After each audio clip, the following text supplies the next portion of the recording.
ಕಾರ್ಯಕ್ರಮ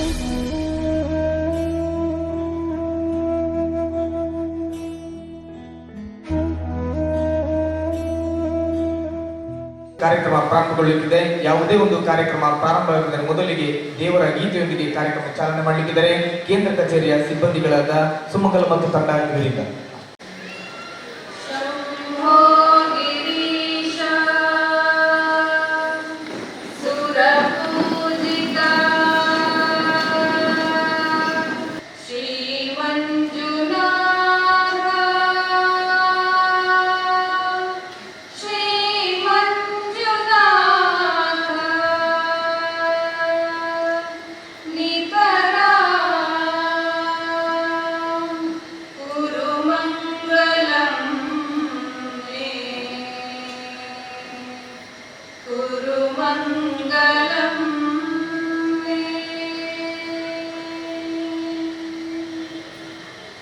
ವೇದಿಕೆಯ ಮೇಲಿರುವ ನಮ್ಮ ನಿಮ್ಮೆಲ್ಲರ ಪೂಜ್ಯರು, ಈ ಕಾರ್ಯಕ್ರಮದ ಪ್ರವರ್ತಕರು, ಅವರಿಗೆ ಇನ್ನೊಮ್ಮೆ ನಮಸ್ಕರಿಸಿಕೊಂಡು, ವೇದಿಕೆಯಲ್ಲಿರುವಂಥ ಎಲ್ಲ ಗೌರವಾನ್ವಿತರೇ, ಜನಜಾಗೃತಿ ಕುಟುಂಬದ ಬಂಧು ಬಾಂಧವರೇ, ನವಜೀವನ ಸಹೋದರ ಸಹೋದರಿಯರೇ, ಮದ್ಯಪಾನದಿ ದುಶ್ಚಟಗಳ ಮಾರಕ ಸಮಸ್ಯೆಗಳಿಗೆ ಸಿಲುಕಿ ತತ್ತರಿಸುವ ಸಾವಿರಾರು ಕುಟುಂಬಗಳ ಪಾಲಿಗೆ ಮತ್ತವರ ಬಾಳಿಗೆ ನೆಮ್ಮದಿಯ ಭರವಸೆಯ ಜೀವನ ನೀಡಿದ ಸಂಸ್ಥೆಯೇ ಪೂಜ್ಯರು ಸ್ಥಾಪಿಸಿದ ಈ ಜನಜಾಗೃತಿ ವೇದಿಕೆ. ಬಡವರ, ರೈತರ, ಕೂಲಿ ಕಾರ್ಮಿಕರ, ಕೃಷಿಕರ ಬದುಕಿನಲ್ಲಿ ಅತ್ಯಂತ ಶಾಪವಾಗಿ ಪರಿಣಮಿಸಿರುವ ಈ ದುಶ್ಚಟ ದುರಾಭ್ಯಾಸವನ್ನು ಮಾಹಿತಿ, ಮಾರ್ಗದರ್ಶನ, ಪ್ರೇರಣೆ ಮತ್ತು ಮನ ಪರಿವರ್ತನೆಯ ಚಿಕಿತ್ಸೆಯೊಂದಿಗೆ ಆಧ್ಯಾತ್ಮದ ವಿಶೇಷ ಸ್ಪರ್ಶವನ್ನು ನೀಡಿ ತನ್ನನ್ನು ತಾನು ಆತ್ಮಾವಲೋಕನ ಮಾಡಿಕೊಂಡು ವ್ಯಸನ ಮುಕ್ತರಾಗಲು ಅವಕಾಶ ಕಲ್ಪಿಸಿದ ಪೂಜ್ಯರ ಜನಪ್ರಿಯ ಕಾರ್ಯಕ್ರಮವೇ ಮಧ್ಯವರ್ಜನ ಶಿಬಿರ. ಪೂಜ್ಯರು ಈ ಕಾರ್ಯಕ್ರಮವನ್ನು 1991ರಲ್ಲಿ ಬೆಳ್ತಂಗಡಿ ತಾಲೂಕಿನಲ್ಲಿ ಪ್ರಾರಂಭಿಸಿದ ಪರಿಣಾಮವಾಗಿ ಕಳೆದ 31 ವರ್ಷಗಳಿಂದ 1699 ಮಧ್ಯವರ್ಜನ ಶಿಬಿರಗಳನ್ನು ರಾಜ್ಯಾದ್ಯಂತ ನಡೆಸಿ 1,16,000 ಜನರಿಗೆ ನೆಮ್ಮದಿಯಿಂದ ಬಾಳಿ ಬದುಕಲು, ವ್ಯಸನ ಮುಕ್ತರಾಗಲು ಅವಕಾಶ ಆಗಿದೆ. ಶ್ರೀ ಧರ್ಮಸ್ಥಳ ಮಂಜುನಾಥೇಶ್ವರ ವ್ಯಸನ ಮುಕ್ತಿ ಮತ್ತು ಸಂಶೋಧನಾ ಕೇಂದ್ರ ಉಜಿರೆಯಲ್ಲಿ ತಿಂಗಳಿಗೆ 2ರಂತೆ ವಿಶೇಷ ಮಧ್ಯವರ್ಜನ ಶಿಬಿರ ಸತತವಾಗಿ ನಡೆಯುತ್ತಿದೆ. ಈ ಶಿಬಿರಗಳಿಗೆ ವ್ಯಸನ ಮುಕ್ತರಾಗುವವರು ಸ್ವಪ್ರೇರಣೆಯಿಂದಲೇ ಸೇರಿಕೊಂಡು ಬದಲಾಗ್ತಿದ್ದಾರೆ. ಈ ಶಿಬಿರಗಳಿಗೆ ಪೂಜ್ಯ ಕಾವಂದರು ಎಷ್ಟೇ ಅವರಿಗೆ ಪುರುಸೋತಿಲ್ಲ ಅನಿಸಿದರೂ ಕೂಡ ಬಿಡುವು ಮಾಡಿಕೊಂಡು ಈ ಶಿಬಿರಕ್ಕೆ ಬಂದು ಆಶೀರ್ವದಿಸುತ್ತಿರುವುದು ವಿಶೇಷವಾದಂಥ ಒಂದು ಆಕರ್ಷಣೆಯಾಗಿದೆ. ಈ ಕೇಂದ್ರವು ಮನೋವೈದ್ಯಕೀಯ ಪ್ರಾಧಿಕಾರದಿಂದ ಪರವಾನಗಿ ಪಡೆದಿದ್ದು, ಇದರ ವಿಸ್ತರಣಾ ಕಾರ್ಯಕ್ರಮವಾಗಿ ಸಮುದಾಯ ಮಧ್ಯವರ್ಜನ ಶಿಬಿರಗಳನ್ನು ಇದೀಗ ನಡೆಸಲಾಗುತ್ತಿದೆ. ವಾರ್ಷಿಕವಾಗಿ 180 ಶಿಬಿರಗಳನ್ನು ಸಂಘಟಿಸಿ 10,000ಕ್ಕೂ ಮಿಕ್ಕಿದ ವ್ಯಸನಿಗಳ ಪರಿವರ್ತನೆಯ ಜೀವನ ನಡೆಸಲು ಅವಕಾಶವನ್ನು ಕಲ್ಪಿಸಲಾಗುತ್ತಿದೆ. ವ್ಯಸನ ಮುಕ್ತರಾದವರು ನವಜೀವನ ಸಮಿತಿಯಲ್ಲಿ ಸೇರಿಕೊಂಡು ವ್ಯಸನ ಮುಕ್ತ ಜೀವನ ನಡೆಸುವುದಲ್ಲದೆ ಇತರರಿಗೂ ಮಾದರಿಯಾಗಿರುತ್ತಾರೆ. ರಾಜ್ಯಾದ್ಯಂತ 3,000ಕ್ಕೂ ಮಿಕ್ಕಿದ ನವಜೀವನ ತಂಡಗಳಿದ್ದು ಭಜನೆ, ಉಳಿತಾಯ, ಸಹೋದ್ಯೋಗ ಮುಂತಾದ ಚಟುವಟಿಕೆಗಳಲ್ಲಿ ತೊಡಗಿಸಿಕೊಂಡು ಸಾಧಕರು ಎನಿಸಿಕೊಂಡಿದ್ದಾರೆ. ನವಜೀವನ ಸದಸ್ಯರನ್ನು ಪ್ರೇರೇಪಿಸಲು ಪೂಜ್ಯರು ಜಾಗೃತಿ ಅಣ್ಣ, ಜಾಗೃತಿ ಮಿತ್ರ ಪ್ರಶಸ್ತಿ, ನವಜೀವನ ಸಮಿತಿಯ ಗುರುತು ಚೀಟಿ, ಪಾನಮುಕ್ತರ ನೋಂದಾವಣೆ, ಸ್ವಉದ್ಯೋಗ ತರಬೇತಿ ಮತ್ತು ಅನುದಾನ, ಸ್ವಸಹಾಯ ಸಂಘದಲ್ಲಿ ಸೇರಿಕೊಳ್ಳಲು ಅವಕಾಶ, ಅಶಕ್ತರಿಗೆ ಸಹಾಯಧನ ಮುಂತಾದ ಅನೇಕ ಕಾರ್ಯಕ್ರಮಗಳ ಮೂಲಕ ಅವರ ಶಾಶ್ವತ ಬದಲಾವಣೆಗೆ ಅವಕಾಶ ಕಲ್ಪಿಸಿರುತ್ತಾರೆ.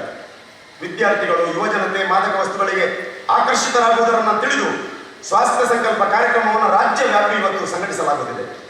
1,215 ತರಬೇತುದಾರರ ತರಬೇತಿ ನಡೆಸಿ ತರಬೇತುದಾರರನ್ನು ತರಬೇತುಗೊಳಿಸಿ ಈ ಮೂಲಕ ವಾರ್ಷಿಕವಾಗಿ 2 ಲಕ್ಷಕ್ಕೂ ಮಿಕ್ಕಿದ ವಿದ್ಯಾರ್ಥಿಗಳಿಗೆ ಜಾಗೃತಿ ಮೂಡಿಸಲಾಗುತ್ತಿದೆ. ಜನಜಾಗೃತಿ ಜಾಥಾ, ಗಾಂಧಿ ಸ್ಮೃತಿ, ಕರಪತ್ರ, ಬೀದಿ ನಾಟಕ, ಹಕ್ಕೊತ್ತಾಯ, ಮನೆ ಭೇಟಿ, ಧಾರ್ಮಿಕ ಕಾರ್ಯಕ್ರಮ, ಮಹಿಳಾ ಸಮಾವೇಶ, ಮಾದಕ ವಸ್ತು ಮತ್ತು ಧೂಮಪಾನ ವಿರೋಧಿ ದಿನಾಚರಣೆ, ನವಜೀವನೋತ್ಸವ, ವ್ಯಸನಿಗಳ ಮಕ್ಕಳಿಗೆ ಜಾಗೃತಿ ಸಪ್ತಾಹ, ಕುಟುಂಬೋತ್ಸವ ಮುಂತಾದ ಕಾರ್ಯಕ್ರಮಗಳ ಮೂಲಕ ರಾಜ್ಯ, ಜಿಲ್ಲಾ, ತಾಲೂಕು, ವಲಯ ವೇದಿಕೆ ಮತ್ತು ಗ್ರಾಮ ಸಮಿತಿಗಳ ಮೂಲಕ ಈ ಕಾರ್ಯಕ್ರಮವನ್ನು ನಡೆಸಲಾಗುತ್ತಿದೆ. ಈ ಕಾರ್ಯಕ್ರಮಕ್ಕೆ ಮಾನ್ಯ ಕಾರ್ಯನಿರ್ವಾಹಕ ನಿರ್ದೇಶಕರ ವಿಶೇಷ ಮುತುವರ್ಜಿಯಿಂದ, ಶ್ರೀ ಕ್ಷೇತ್ರ ಧರ್ಮಸ್ಥಳ ಗ್ರಾಮಾಭಿವೃದ್ಧಿ ಯೋಜನೆಯಿಂದ, ಪೂಜ್ಯರ ಆಶೀರ್ವಾದದೊಂದಿಗೆ ಸುಮಾರು 2 ಕೋಟಿ ರೂಪಾಯಿಯನ್ನು ವಾರ್ಷಿಕವಾಗಿ ಪೂಜ್ಯರು ಮೀಸಲಿಟ್ಟಿರುವುದು ವ್ಯಸನ ಬಾಧಿತ ಕುಟುಂಬದವರಿಗೆ ಇದೊಂದು ದೊಡ್ಡ ಕೊಡುಗೆಯಾಗಿದೆ. ಇದನ್ನು ಇವತ್ತು ಅರ್ಥ ಮಾಡಿಕೊಳ್ಬೇಕು. ವ್ಯಸನ ಬಾಧಿತ ಕುಟುಂಬದವರ ಮೇಲೆ ಪೂಜ್ಯರಿಗೆ ಎಷ್ಟೊಂದು ಕಾಳಜಿ ಇದೆ ಎಂಬುದನ್ನು ಈ ಒಂದು ವ್ಯವಸ್ಥೆ ಇವತ್ತು ಎತ್ತಿ ತೋರಿಸ್ತದೆ. ವೇದಿಕೆಯ ಕಾರ್ಯಕ್ರಮವನ್ನು ಜನರ ಸಹಕಾರದಿಂದ ಅವರ ಪಾಲ್ಗೊಳ್ಳುವಿಕೆಯಿಂದಲೇ ಆಗಬೇಕು ಎನ್ನುವುದು ಪೂಜ್ಯರ ಅಭಿಲಾಷೆ.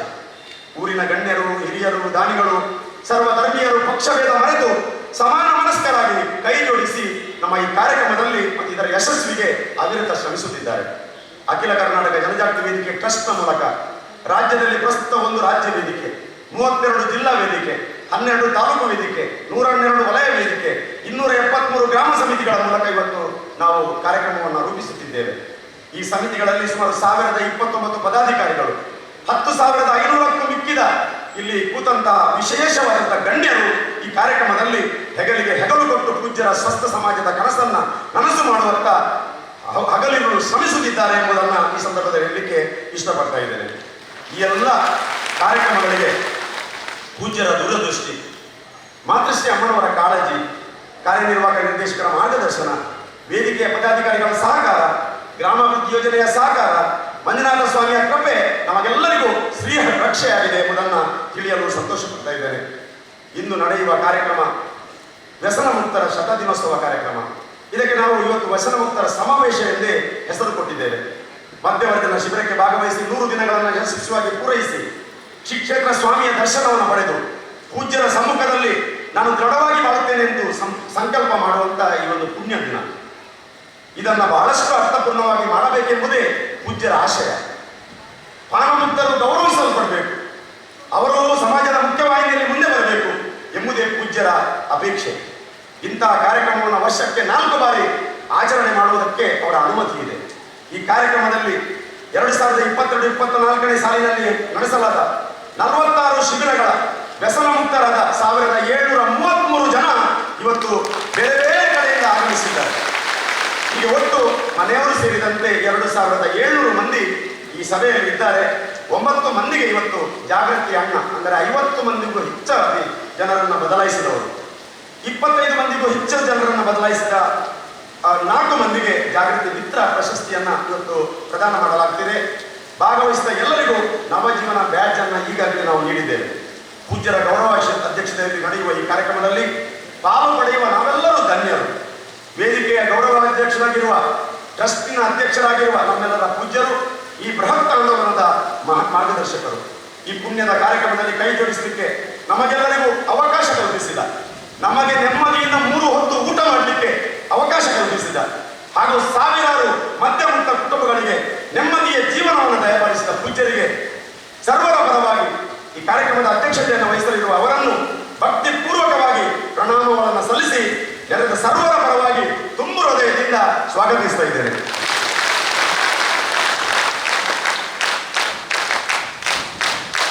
ಪರಮ ಪೂಜ್ಯರನ್ನ ನಮ್ಮ ವೇದಿಕೆಯಲ್ಲಿರುವಂತಹ ರಾಜಣ್ಣ ಮುಗ್ಗೊರವಿಯವರು, ರಾಮಸ್ವಾಮಿಯವರು, ದೇವದಾಸ್ ಹೆಬ್ಬಾರ್ ಅವರು, ಸತೀಶ್ ಹೊನ್ನವಳ್ಳಿಯವರು ಗೌರವಿಸಬೇಕಾಗಿ ವಿನಂತಿಸ್ತಾ ಇದ್ದೇನೆ.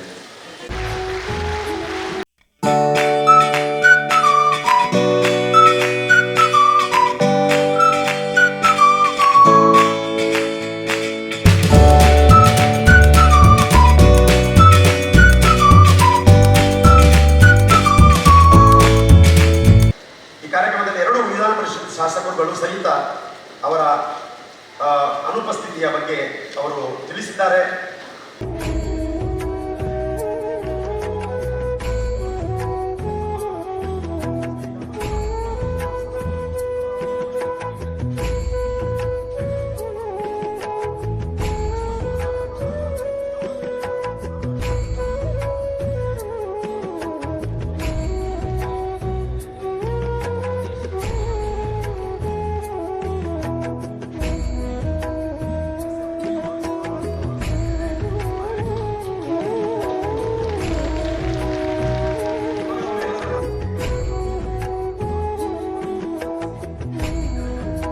ಅದೇ ರೀತಿ ನೆರೆದ ಸರ್ವರಿಗೂ ಪ್ರತ್ಯಕ್ಷವಾಗಿ ಪರೋಕ್ಷವಾಗಿ ಎಲ್ಲರನ್ನ ಪ್ರೀತಿಯಿಂದ ಸ್ವಾಗತಿಸುತ್ತೇನೆ.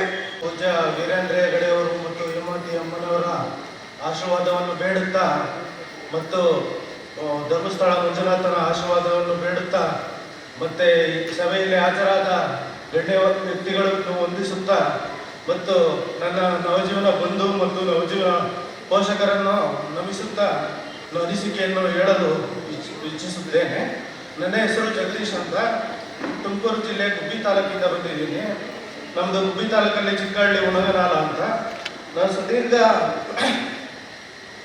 ಕುಡಿಯೋದಕ್ಕೆ ಶುರು ಮಾಡಿ 2012ರಿಂದ MLನಿಂದ ಶುರುವಾಗಿ ಲೀಟರು, ಅರ್ಧ ಲೀಟ್ರು, 1 ಲೀಟ್ರು, ಈಗ ಕ್ಯಾನ್ ಲೆಕ್ಕಕ್ಕೆ ಬಂದಿತ್ತು. ಅದು ಅಷ್ಟು ಸಾಲ್ತಿರ್ಲಿಲ್ಲ ನಮಗೆ. MLನಿಂದ ಶುರುವಾಗಿ ಈ ಕ್ಯಾನ್ ಲೆಕ್ಕಕ್ಕೆ ಬಂದಿದ್ವಿ. 12 ವರ್ಷದ ನನ್ನ ಕುಡಿತದ ಜೀವನಗಳು ಸಾಕಷ್ಟು ಅನುಭವಗಳು, ಕೆಟ್ಟ ಕೆಟ್ಟ ಅನುಭವಗಳಾಗಿವೆ. ಇದು ಎಲ್ಲಾದರೂ ಹೇಳಕ್ಕಾಗಲ್ಲ ಈ ವೇದಿಕೆಯಲ್ಲಿ. ಅದೇ ಹೊಸ ವರ್ಷದಲ್ಲಿ ಜನವರಿ 6ನೇ ತಾರೀಕು ನಮ್ಮ ಗುಬ್ಬಿ ತಾಲೂಕು ML ಕೋಟೆಯಲ್ಲಿ 1638ನೇ ಕ್ಯಾಂಪ್ ಬಂದಿತ್ತು. ಅದರಲ್ಲಿ ನಮ್ಮ ಮಾವ ಒಬ್ಬರು 7 ವರ್ಷದಿಂದ ನವಜೀವನ ಸದಸ್ಯರು, ಅವ್ರ ಕಡೆಯಿಂದ ನಮ್ಮವ್ರು ಕರ್ಕೊಂಡು ಹೋದ್ರು. ನನ್ನ 3 ತಿಂಗಳೇ ಕೂಡ ಹಾಕಿದ್ರು, ನಾನು ಇಲ್ಲಿ 6 ದಿವಸಕ್ಕೆ ಬಿಡ್ತೀನ ಅಂದ್ಕೊಂಡು ಹೋದೆ. ನಮ್ಗೆ 6 ದಿವಸ ಏನು ಬೇಕಾಗಿರ್ಲಿಲ್ಲ ಶಿಬಿರಕ್ಕೆ ಹೋಗಿ, ಬರೀ 2 ದಿವಸ ಸಾಕಾಯಿತು. 6 ದಿವಸ ಬೇಕಾಗಿರಲಿಲ್ಲ, ನಮ್ಗೆ 2 ದಿವಸ ಸಾಕಾಯಿತು. ಆ ಥರ ನಮ್ಮ ಶಿಬಿರಾಧಿಕಾರಿಗಳು ನಮ್ಮ ಮನೆ ಪರಿವರ್ತನೆ ಮಾಡಿರು.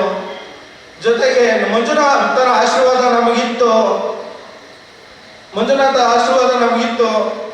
ಅದಾದ ಮೇಲೆ ಈ ಉತ್ತಮವಾದ ಜೀವನ ನಡೆಸ್ತಾ ಇದ್ದೀವಿ. ಪೂಜಾರು ಒಂದು ಮಾತು ಹೇಳಿರು, ಕುಡುಕರು ಕೆಟ್ಟವರಲ್ಲ, ಕುಡಿತ ಕೆಟ್ಟದ್ದು. ಕುಡುಕರು ಕೆಟ್ಟವರಲ್ಲ, ಕುಡಿತ ಕೆಟ್ಟದ್ದು. ನಾವು ಪೂಜ್ಯರು ಇಲ್ಲದೆ ಹೋಗಿದ್ದಾರೆ. ಸಾಕಷ್ಟು ಹೆಣ್ಣು ಮಕ್ಕಳು ಕಣ್ಣೀರಲ್ಲೇ ಕೈ ತೊಳಿಬೇಕಾಯಿತು. ಅವರ ಕಣ್ಣೀರನ್ನು ಒರೆಸುವ ಮಹತ್ತರ ಕೆಲಸವನ್ನು ನಾವು ಪೂಜ್ಯರು ಮಾಡಿದ್ದಾರೆ. ಮಂಜುನಾಥನನ್ನು ನೋಡಿದರೆ ಪೂಜ್ಯರು ನೆನಪಾಗ್ತಾರೆ, ಪೂಜ್ಯರನ್ನು ನೋಡಿದರೆ ಮಂಜುನಾಥ ನೆನಪಾಗ್ತಾರೆ. ಮಂಜುನಾಥನಿಗೆ ಮತ್ತೊಮ್ಮೆ ನಮಿಸುತ್ತಾ ನಮ್ಮ ಈಗಿನ ಕುಟುಂಬ ಸಂಸಾರ ಸುಖಮಯವಾಗಿ ನಡೆಯುತ್ತಿದೆ. ಇಲ್ಲಿಂದ ಹೋದ್ಮೇಲೆ ಏನ್ ಪ್ರೀತಿ ವಿಶ್ವಾಸ ಎಲ್ಲ ಗಳಿಸಿದ್ದೀವಿ. ಬಾಲಸುಬ್ರಹ್ಮಣ್ಯ ಮಲ್ಲಾಜ್ ಇವರಿಗೆ ಜಾಗೃತಿ ಅಣ್ಣ ಪ್ರಶಸ್ತಿ.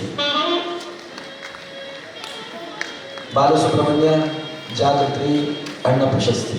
100ಕ್ಕೂ ಅಧಿಕ ಮದ್ಯ ವ್ಯಸನಿಗಳನ್ನು ಪರಿವರ್ತನೆಗೊಳಿಸಿದ ಕೀರ್ತಿ ಬಾಲಸುಬ್ರಹ್ಮಣ್ಯ ಮಲ್ಲಾಜ್. ಸೋಹನ್ ಯಮನಪ್ಪ ರಾಯಬಾಗ್ 61 ವ್ಯಸನಿಗಳನ್ನು ಪರಿವರ್ತನೆಗೊಳಿಸಿದಂತಹ ಸೋಹನ್ ಯಮನಪ್ಪ ರಾಯಬಾಗ್ ಜಾಗೃತಿ ಅಣ್ಣ. ರಾಮದುರ್ಗ ತಾಲೂಕಿನ ಬಸವರಾಜ್ ಅಯ್ಯಪ್ಪ ಪೂಜಾರ 72 ಜನ ವ್ಯಸನಿಗಳನ್ನು ಪರಿವರ್ತನೆಗೊಳಿಸಿದ ಬಸವರಾಜರಾಯಪ್ಪ ಪೂಜಾರ ಜಾಗೃತಿ.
ಕ್ಷೇತ್ರ ಧರ್ಮಸ್ಥಳ, ಗ್ರಾಮಾಭಿವೃದ್ಧಿ ಧರ್ಮಸ್ಥಳ ಮತ್ತು ಪೂಜ್ಯರು ಮತ್ತು ಎಲ್ಲ ಗಣ್ಯರ ಸಮ್ಮುಖದಲ್ಲಿ ವಾರ್ಷಿಕ ವರದಿ ಬಿಡುಗಡೆ ಕಾರ್ಯಕ್ರಮ. ಒಮ್ಮೆ ಜೋರಾದ ಚಪ್ಪಾಳೆ ಮೂಲಕ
ಅಭಿನಂದನೆ ಸಲ್ಲಿಸುವ.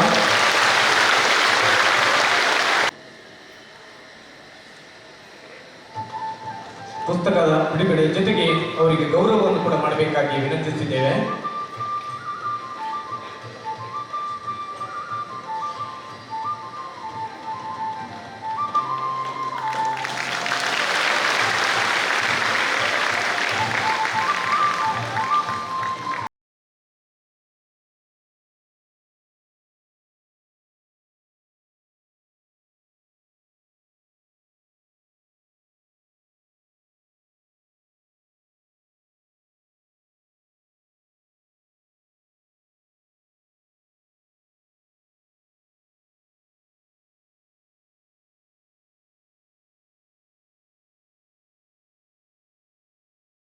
ಆಶೀರ್ವಾದದ ಮಾತುಗಳನ್ನಾಡಬೇಕಾಗಿ ವಿನಮ್ರ ವಿನಂತಿ.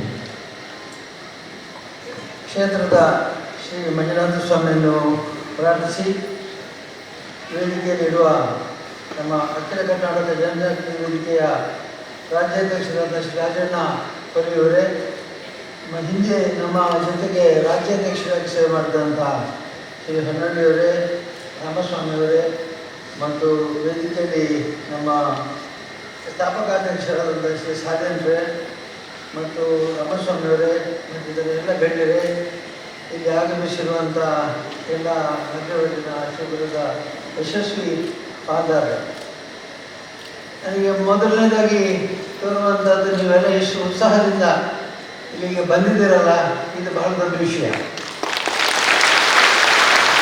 ಯಾಕಂದರೆ ಈಗ ಮೊದಲೇ ಮಾತಾಡಿದಂಥ ನಿಮ್ಮ ಪ್ರತಿನಿಧಿ ಎಷ್ಟು ಹೆಮ್ಮೆಯಿಂದ ಮಾತಾಡಿದ್ದಾರೆ ಅನ್ನೋದು ನಿಮ್ಗೆ ಗೊತ್ತಾಗಿದೆ. ಹೆಮ್ಮೆ ಯಾವುದಕ್ಕೆ ಹೆಮ್ಮೆ ಇದೆ ಅಂದರೆ ಮದ್ಯಪಾನ ಬಿಟ್ಟಿದೆ ಅನ್ನೋದು ಹೆಮ್ಮೆ, ಮೊದಲು ಮದ್ಯಪಾನ ಮಾಡ್ತೇನೆ ಅನ್ನೋದೊಂದು ಹೆಮ್ಮೆ.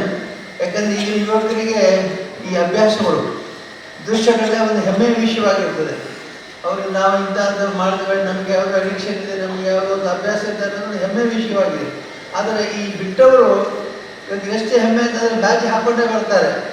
ನಮ್ಮ ಬೀಡಿಗೆ ಬಂದಾಗ ಚಾವಡಿಗೆ ಬರುವಾಗ ಅವರು ಸಂಕೋಚ ಮಾಡೋದಿಲ್ಲ, ಬ್ಯಾಜ್ ಹಾಕೊಂಡೇ ಬರ್ತಾರೆ. ಯಾಕೆಂದ್ರೆ ನಾನು ಮಧ್ಯೆ ಮುಕ್ತನಾಗಿದ್ದನ್ನೇ ಹೆಮ್ಮೆಯಿಂದ ಹೇಳಿಕೊಳ್ಳುವಂಥ ಬಂದಿದ್ದಲ್ಲಿ ನೀವು ನನಗೆ ಪ್ರಥಮವಾಗಿ ಪ್ರತಿ ವ್ಯಸನ ಮುಕ್ತ ಸಾಧಕರ ಸಮಾವೇಶನ ಕಾಣುವಂಥದ್ದು, ನಿಮಗೆ ಇವತ್ತು ದೇವರ ದರ್ಶನ ಮಾಡಲಿಕ್ಕೆ ವಿಶೇಷವಾದ ಅರ್ಹತೆ ಇದೆ ಅಂತ ನಾನು ಯಾವಾಗಲೂ ಮಾತು ಹೇಳ್ತಾ ಇರ್ತೇನೆ.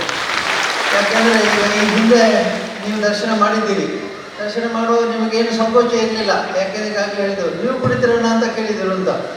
ಹಾಗೆ ಮತ್ತೆ ದೇವಸ್ಥಾನಕ್ಕೆ ಹೋಗುವಾಗ ಹಿಂದಿನ ದಿವಸ ಅವರು ಮದ್ಯಪಾನ ಮಾಡಿರೋದಿಲ್ಲ ಅಥವಾ ಇಲ್ಲಿ ಮಾಡಿರೋದಿಲ್ಲ. ನಮ್ಮ ಯಕ್ಷಗಾನದ ಗಣಪತಿ ಯಕ್ಷಗಾನಕ್ಕೆ ಹೋಗ್ತಾರೆ ತಿರುಗಾಟಕ್ಕೆ, ಒಂದು ವಾರ ಕಾಲ ಮಧ್ಯೆ ಬಿಡ್ತಾರೆ, ಒಂದು ವಾರ ಕಾಲ ಮಧುಮಾಂಸಗಳನ್ನು ತ್ಯಾಗ ಮಾಡ್ತಾರೆ.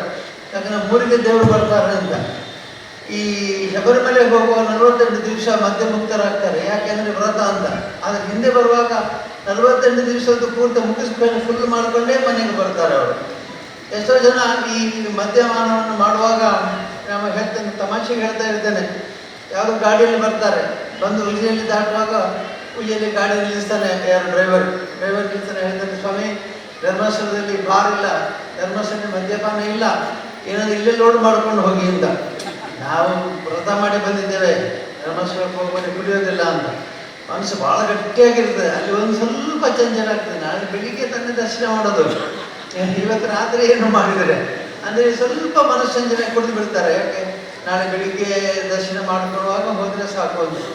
ಮತ್ತೆ ಹೇಳ್ತಾರೆ, ಎಂಥ ಒಳ್ಳೆ ಡ್ರೈವರ್ ಸಿಕ್ಕಿದೆ ನಮಗೆ ಗೊತ್ತಾ, ಅವ್ನು ಮೊದಲೇ ಹೇಳ್ಬಿಟ್ಟ ಬೆಳ್ತಾನೆ ಯೋಜನೆಯಲ್ಲಿ, ಇನ್ನು ಮುಂದೆ ನೀವು ಸಿಗೋದಿಲ್ಲ ಅಂತ. ಅವ್ನು ಎಷ್ಟು ಒಳ್ಳೆ ಡ್ರೈವರ್, ಅವನೇ ಡ್ರೈವರ್ ಮೇಲೆ ಬರೋದು ನಾನು ಅಂತ ಹೇಳ್ತಾರೆ. ಅಂದರೆ ಯಾಕೆ ಅದನ್ನು ಹೇಳ್ತೀವಿ, ಇಷ್ಟು ಚಂಚಲವಾಗಿರ್ತದೆ ಮನಸ್ಸು, ಇಷ್ಟು ಅಸ್ಥಿರವಾಗಿರುತ್ತೆ ಮನಸ್ಸು, ಇಷ್ಟು ಮನಸ್ಸು ಎಷ್ಟು ಸೋಲುತ್ತೆ ಅಂತಂದರೆ ನಾಳೆವರೆಗೂ ಕೂಡ ಇದನ್ನು ಕಾಯುವಂಥ ನಿರೀಕ್ಷೆ ಇರೋದಿಲ್ಲ. ಆದರೆ ಇವತ್ತು ನೀವೆಲ್ಲ ದರ್ಶನ ಮಾಡುವಾಗ ಪರಿಶುದ್ಧರಾಗಿದೆ. ಇವತ್ತು ಮಂಜುನಾಥ ಸ್ವಾಮಿ ತುಂಬ ಸಂತೋಷಪಟ್ಟಿರ್ಬೇಕು ನಿಮ್ಮ ದರ್ಶನದಿಂದ.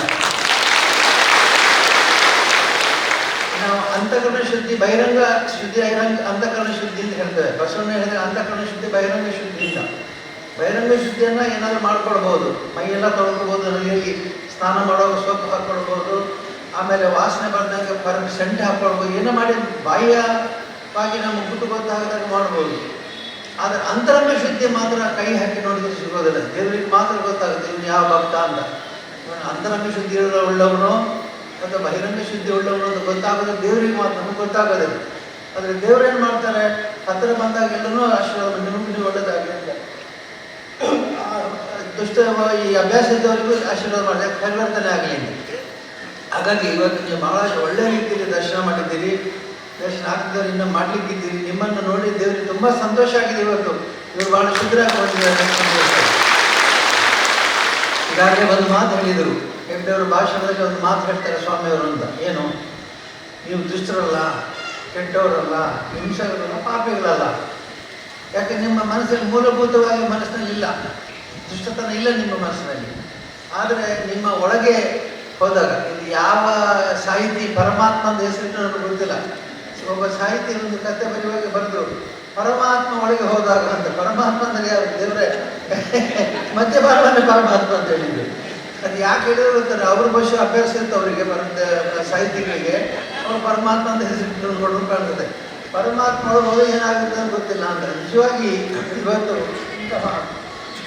ಮಧ್ಯೆ ಒಳಗೆ ಹೋದರೆ ಸಹಜ ಸ್ವಭಾವ ಮರೆತು ಬಿಡ್ತದೆ. ಹಾಗಾಗಿ ನಾನು ಹೇಳುತ್ತಿದ್ದೆ, ನೀವು ದುಷ್ಟರಲ್ಲ, ನೀವು ಪಾಪಿಗಳಲ್ಲ, ನೀವು ಹಿಂಸಕರಲ್ಲ, ನೀವು ಯಾವುದೇ ರೀತಿಯಲ್ಲಿ ಮನೆತನಕ್ಕೆ ಬೇಡವಾದವರಲ್ಲ. ಆದರೆ ಒಂದು ಸಲ ಮದ್ಯಪಾನ ನಿಮ್ಮಗಳು ಹೋದರೆ ನಿಮಗೆ ಏನಾಗುತ್ತೆ ಅಂತ ನಿಮಗೆ ಗೊತ್ತಿರೋದಿಲ್ಲ. ಹಾಗಾಗಿ ನಿಮ್ಮ ವ್ಯಕ್ತಿತ್ವವನ್ನು ನಾಶ ಮಾಡಿಕೊಂಡದ್ರಿಂದಲೇ ನಿಮಗೆ ಸಮಸ್ಯೆ ಆಗಿರೋದು.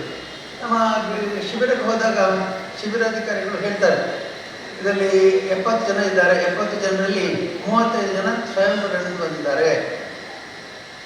ಬಾಕಿ ಉಳಿದ 30 ಮಂದಿ ಅವರ ಸ್ನೇಹಿತರು, ಈ ಜನಜಾಗೃತಿ ಮಿತ್ರ ಅಣ್ಣ ಕರ್ಕೊಂಡು ಬಂದಿದ್ದಾರೆ. ಉಳಿದೊಂದು 4 ಮಂದಿಯನ್ನು ಹೆಗ್ಡೆಯವರು ಕಳಿಸಿದ್ದಾರೆ. ಬಿಡಿ ಚಾವಡಿಗೆ ಹೋದಾಗ ಅವರು ಕಳಿಸಿದ್ದಾರೆ ಅಂತ ಹೇಳಿದ್ದಾರೆ. ಲೆಕ್ಕ ಕೂಡ ನನ್ನದೊಂದು ಲೆಕ್ಕ ಇರುತ್ತೆ, 2-3 ಜನರೊಂದು ಶಿಬಿರದ ಲೆಕ್ಕ ಇರುತ್ತೆ. ಯಾಕೆ ಲೆಕ್ಕ ಇರುತ್ತೆ, ಬಿಡಿ ಬಂದಾಗ ಅವ್ರು ಹೇಳ್ತಾರೆ, ಸ್ವಾಮಿ ನಾವಿನ್ನು ಕುಡಿದ ಬಿಡ್ತೇನೆ. ಅವರ ಹೆಂಡತಿ ಹೇಳ್ತಾಳೆ, ತಾಯಿ ಹೇಳ್ತಾಳೆ, ಸ್ವಾಮಿ ಏನಾದರೂ ಮಾಡಿ ಅಂತ ಬಿಡಿಸಿ. ಯಾಕೆ ಬಿಡಿಸೋದು, ನನಗೆ ಮ್ಯಾಜಿಕ್ ಇದ್ದೀರಿ, ಲೋಕದಲ್ಲೇ ಬಿಡಿಸ್ತಿದ್ದಾರೆ, ಮ್ಯಾಜಿಕ್ ನನಗೆ ಇಲ್ವಲ್ಲ, ಆ ಶಕ್ತಿ ಇಲ್ವಲ್ಲ. ಹಾಗಾಗಿ ನಾನು ಈ ಜನಜಾಗೃತಿ ವೇದಿಕೆ ಮಾಡಿ, ಅಧ್ಯಕ್ಷರನ್ನ ಮಾಡಿ, ನಿಮ್ಮನ್ನೆಲ್ಲ ಪಾಲ್ಗೊಳ್ಳುವವರನ್ನಾಗಿ ಮಾಡಿ ಜನಜಾಗೃತಿ ವೇದಿಕೆ ಮೂಲಕ ಪ್ರಯತ್ನ ಪಡ್ತಾ ಇದ್ದೀನಿ ಅಂತ ಹೇಳ್ತೀನಿ. ಆವಾಗ ಏನಾದರೂ ಮಾಡಿ, ಏನು ಮಾಡೋದು, ನೀವು ಶಿಬಿರಕ್ಕೆ ಬಂದರೆ ಮಾತ್ರ ಮಾಡ್ತೇನೆ ಅಂತ ತಾಯಿ ಹೇಳ್ತಾರೆ. ಇಲ್ಲ ಸ್ವಾಮಿ, ನಾನು ಹೇಳ್ತಾನೆ ಇವತ್ತಿನ ಮೇಲೆ ಕುಡಿಯೋದಿಲ್ಲ ಅಂತ. ಹೆಂಡತಿ ಪಾಪ ಭಾಳ ಒಳ್ಳೆಯವಳು, ಅವಳು ಹೇಳ್ತಾಳೆ, ಇಲ್ಲ ಸ್ವಾಮಿ ಅವ್ರು ಹೇಳ್ತಾರೆ, ನಿಮ್ಮ ಮುಂದೆ ಹೇಳ್ತೇನೆ ಬಿಟ್ಟು, ಹೆಗ್ಡೆಯವ್ರ ಮುಂದೆ ಹೇಳ್ತೇನೆ ಬಿಡ್ತೇನೆ, ನನ್ನ ಪರೀಕ್ಷೆ ಮಾಡಬೇಡ, ನನ್ನ ಮರ್ಯಾದೆ ಪರೀಕ್ಷೆ ಮಾಡಬೇಡ, ನನ್ನೇನಾದ್ರು ಹೇಳಿಬಿಟ್ರೆ ಆಮೇಲೆ ನೀನು ಮದ್ಯಪಾನ ಮಾಡಿದ್ರೆ ಹಿಂದೆ ಹೇಳ್ತಾಳೆ, ತಾಯಿ ಹೇಳ್ತಾಳೆ, ಹೆಗ್ಡೆಯವ್ರಿಗೆ ಏನು ಬೆಲೆ ಇಲ್ಲ, ಅವ್ರ ಎದುರು ಹೇಳಿ ಏನೂ ಆಗಲಿಲ್ಲ ಅಂತ. ಅದು ಆಗಬಾರ್ದು. ಅದರ ಬದಲಾಗಿ ನಾನು ಒಂದು ಹೇಳ್ತೀನಿ, ನೀನು ಬಿಟ್ಟರು ಕೂಡ ದುಶ್ಚಟಗಳು ನಿನ್ನನ್ನು ಬಿಡ್ತಾ ಇದ್ದೀನಿ, ನೀನು ಏನು ಮಾಡ್ತೀವಿ, ನೀನು ಬಿಡ್ಬೋದು ಬೇಡ ಅಂತ. ದುಶ್ಚಟನ ಹಿಡ್ಕೊಂಡಿದ್ರೆ ಏನು ಮಾಡ್ತೀವಿ. ಅದಕ್ಕಾಗಿ ಶಿಬಿರಕ್ಕೆ ಹೋಗು. ಶಿಬಿರದಲ್ಲಿ ನಮ್ಮ ವೇಗಪಾಯಸರು ಮತ್ತು ಅವರೆಲ್ಲ ಬಂದವರು ಭಾಳ ಚೆನ್ನಾಗಿ ಮನ ಪರಿವರ್ತನೆ ಮಾಡ್ತಾರೆ. ಆ ಮನ ಪರಿವರ್ತನೆ ಆದರೆ ಮಾತ್ರ ನಿಮಗೆ ಪ್ರಯೋಜನ ಆಗುತ್ತೆ, ಅಲ್ಲದೆ ವ್ರತ ಸಂಕಲ್ಪದಿಂದ ಆಗೋದಿಲ್ಲ. ಹಾಗಾಗಿ ಬಹಳ ಜನ ದುಶ್ಚಟ ಮುಕ್ತ ಜೀವನಕ್ಕೆ ಪ್ರಯತ್ನ ಪಡ್ತಾ ಇದ್ದಾರೆ. ನೀವೆಲ್ಲ ಯಶಸ್ವಿಯಾಗಿದ್ದೀರಿ. ನಿಮ್ಮನ್ನೆಲ್ಲ ನೋಡೋದೇ ಒಂದು ಪುಣ್ಯ, ನೋಡೋದೇ ಒಂದು ಭಾಗ್ಯ. ನಾನು ಭಾಳ ಸಲ ಹೇಳ್ತಾ ಇದ್ದೇನೆ, ಸಾಧಕರ ಸಮಾವೇಶ ಅಂದರೆ ಯಾಕೆ? ಸಾಧಕರು ಅಂದರೆ ಭಾಳ ಕಷ್ಟಪಟ್ಟು ಸಾಧನೆ ಮಾಡಬೇಕು. ಹಿಮಾಲಯ ಪರ್ವತ ಹತ್ತಾರೆ. ಇವತ್ತು ಮೊನ್ನೆ ಯಾರೋ ಮಹಿಳೆ ನಮ್ಮ ಬೆಂಗಳೂರಿನವರು ಕಿಲಿಮಂಜಾರೋ ಬೆಟ್ಟ ಹತ್ತಿದ್ದಾರಂತೆ. ಆಮೇಲೆ ಬೇರೆ ಆಫ್ರಿಕಾದಲ್ಲಿ ಸಾಮಾನ್ಯವಾಗಿ ಅಲ್ಲಿ ಮೇಲೆ ಹೋದ್ರೆ ಆಕ್ಸಿಜನ್ ಇರೋದು ಅಂತ ಹತ್ತಿದ್ದಾರೆ ಹೆಣ್ಮಗಳು ಬೆಂಗಳೂರಿನವರು. ಅಂದರೆ ಈಗೆಲ್ಲ ಸಾಧನೆ ಮಾಡ್ಬೋದು, ಆದರೆ ದುಶ್ಚಟಗಳಿಂದ ಮುಕ್ತರಾಗೋದು ಕಷ್ಟ, ಸುಲಭ ಅಲ್ಲ. ಅದಕ್ಕೆ ಬಹಳ ಹೆಚ್ಚಿನ ಶಕ್ತಿ ಬೇಕಾಗುತ್ತೆ. ಅಂತಹ ಶಕ್ತಿಯನ್ನು ಕೊಡುವಲ್ಲಿ ನಿಮ್ಮ ಶಿಬಿರ ಯಶಸ್ವಿಯಾಗಿದೆ. ನಮ್ಮ ಶಿಬಿರಗಳನ್ನು ವ್ಯವಸ್ಥೆ ಮಾಡುವಲ್ಲಿ ನಮ್ಮ ವೇಪಾಯಸರು ಬಹಳ ದೊಡ್ಡ ಸಾಧನೆಯನ್ನು ಮಾಡಿದ್ದಾರೆ. ಅದನ್ನು ವ್ಯವಸ್ಥಿತವಾಗಿ 7 ದಿವಸಕ್ಕೆ ಈ ಶಿಬಿರ ನಡೆಸಿದ್ದಾರೆ. ಹೀಗಾಗಿ ಒಬ್ಬರು ಸಾಧಕರು ಹೇಳಿದರು, ನಮಗೆ 7 ದಿವಸ ಬೇಡ, 2 ದಿವಸ ಸಾಕು ಅಂತ. ಬಟ್ ಎಂಥ ಮಾತದು! ಮನೆ ಪರಿವರ್ತನೆಗೆ 7 ದಿವಸ ಬೇಡ, 2 ದಿವಸ ಸಾಕು ಅಂತಂದರೆ ಆ ಮಾತು ಹೇಗಿದೆ ವೇಪಾಯಸರದ್ದು, ಅವರ ಟೀಮ್ ಹೇಗಿದೆ ಅಂತಂದ್ರೆ 2 ದಿವಸದಲ್ಲಿ ಅವರ ಮನೆ ಪರಿವರ್ತನೆ ಮಾಡಿಬಿಡ್ತಾರೆ. ಈ ಮದ್ಯಪಾನದ ಬಗ್ಗೆ ಅವರಿಗೆ ಅಸಹ್ಯ ಹುಟ್ಟಿಸಿಬಿಡ್ತಾರೆ. ತಮ್ಮ ಬಗ್ಗೆ ತಾವು ಅಸಹ್ಯ. ಯಾರು ನಿಮ್ಮ ಪ್ರತಿನಿಧಿಯಾಗಿ ಬಂದು ಹೇಳಿದಂಥ ವ್ಯಕ್ತಿ ಏನು ಮಾತಾಡಿದ್ದಾರೆ, ಯಾವುದನ್ನು ಮುಚ್ಚುಮರೆಯಲ್ಲದೆ ಹೇಳಿದ್ದಾರೆ, ನಾನು ಹೀಗೆ ಮಾಡ್ತಿದ್ದೆ ಅಂತ. ಇದು ಸಿನಿಮಾ ತೆಗಿಬೋದು. ನಿಮ್ಮೆಲ್ಲರ ಕತೆ ಕೇಳಿದ್ರೆ ಒಂದು 250 ಸಿನಿಮಾ ತೆಗಿಬೋದು, ಅಷ್ಟು ಕತೆ ಇದೆ. 250 ಸಿನಿಮಾಕ್ಕೆ ಬೇಕಾಗುವಷ್ಟು ಕತೆ ಇದೆ. ಆ 250 ಸಿನಿಮಾದಲ್ಲಿ ಕೂಡ ವಿಲನ್, ನೀವು ಹೀರೋನೇ ವಿಲನ್ ಮತ್ತು ವಿಲನಿಗೆ ಹೀರೋ. ಮೊದಲು ಸಮಾಜ ಸಂಸಾರ ಸಮಾಜಕ್ಕೆ ಕಂಟಕನಾಗಿದ್ದವನು ಈಗ ಹೀರೋ ಆಗಿ ಪರಿವರ್ತನೆ ಆಗಿದ್ದಾನೆ. ಆದ್ದರಿಂದ ನಿಮಗೆ ಇಷ್ಟೇ ಹೇಳಬಲ್ಲ, ನಾನು ಈ ಶಿಬಿರದಲ್ಲಿ ಪರಿವರ್ತನೆಗೆ ಸ್ವಲ್ಪ ಅವಕಾಶ ಕೊಡಬೇಕು. ನೀವೆಲ್ಲರೂ ಮಾತ್ರ ಶಿಬಿರದಲ್ಲಿ ಪರಿವರ್ತನೆ ಆದ ಮೇಲೆ ಹೇಗಿರ್ತೀರೋದು ನಮಗೆ ಮುಖ್ಯ ಅಲ್ಲದೆ ಶಿಬಿರದ ಯಶಸ್ಸು ನಮಗೆ ಮುಖ್ಯ ಅಲ್ಲ. ನಿಮ್ಮ ಜೀವನವೇ ನಮಗೆ ಯಶಸ್ಸು.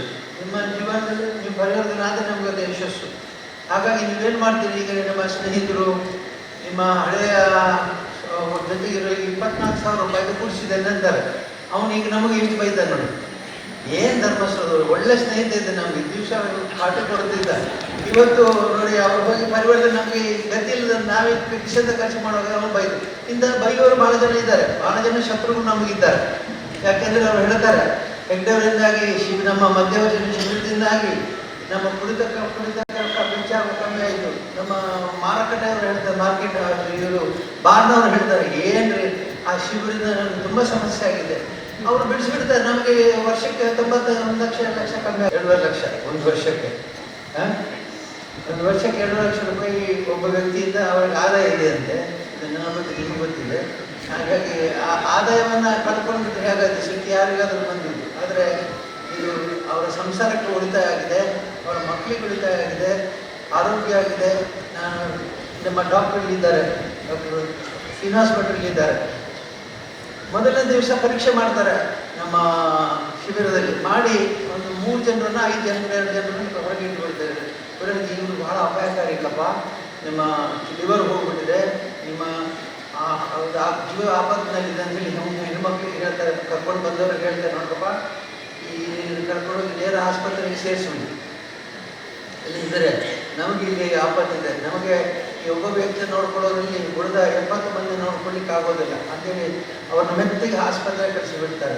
ಇದು ಯಾಕೆ ನಿಮ್ಗೆ ಹೇಳ್ತಿದೆ ಅಂದರೆ ಅವ್ರು ಅಷ್ಟು ಅವರ ಕೊಳ್ತು ಹೋಗಿರುತ್ತೆ ಅಥವಾ ಕೆಟ್ಟು ಹೋಗಿರುತ್ತೆ ಅವ್ರ ಲಿವರ್ ಅಥವಾ ಬಾಕಿ ಭಾಗಗಳು.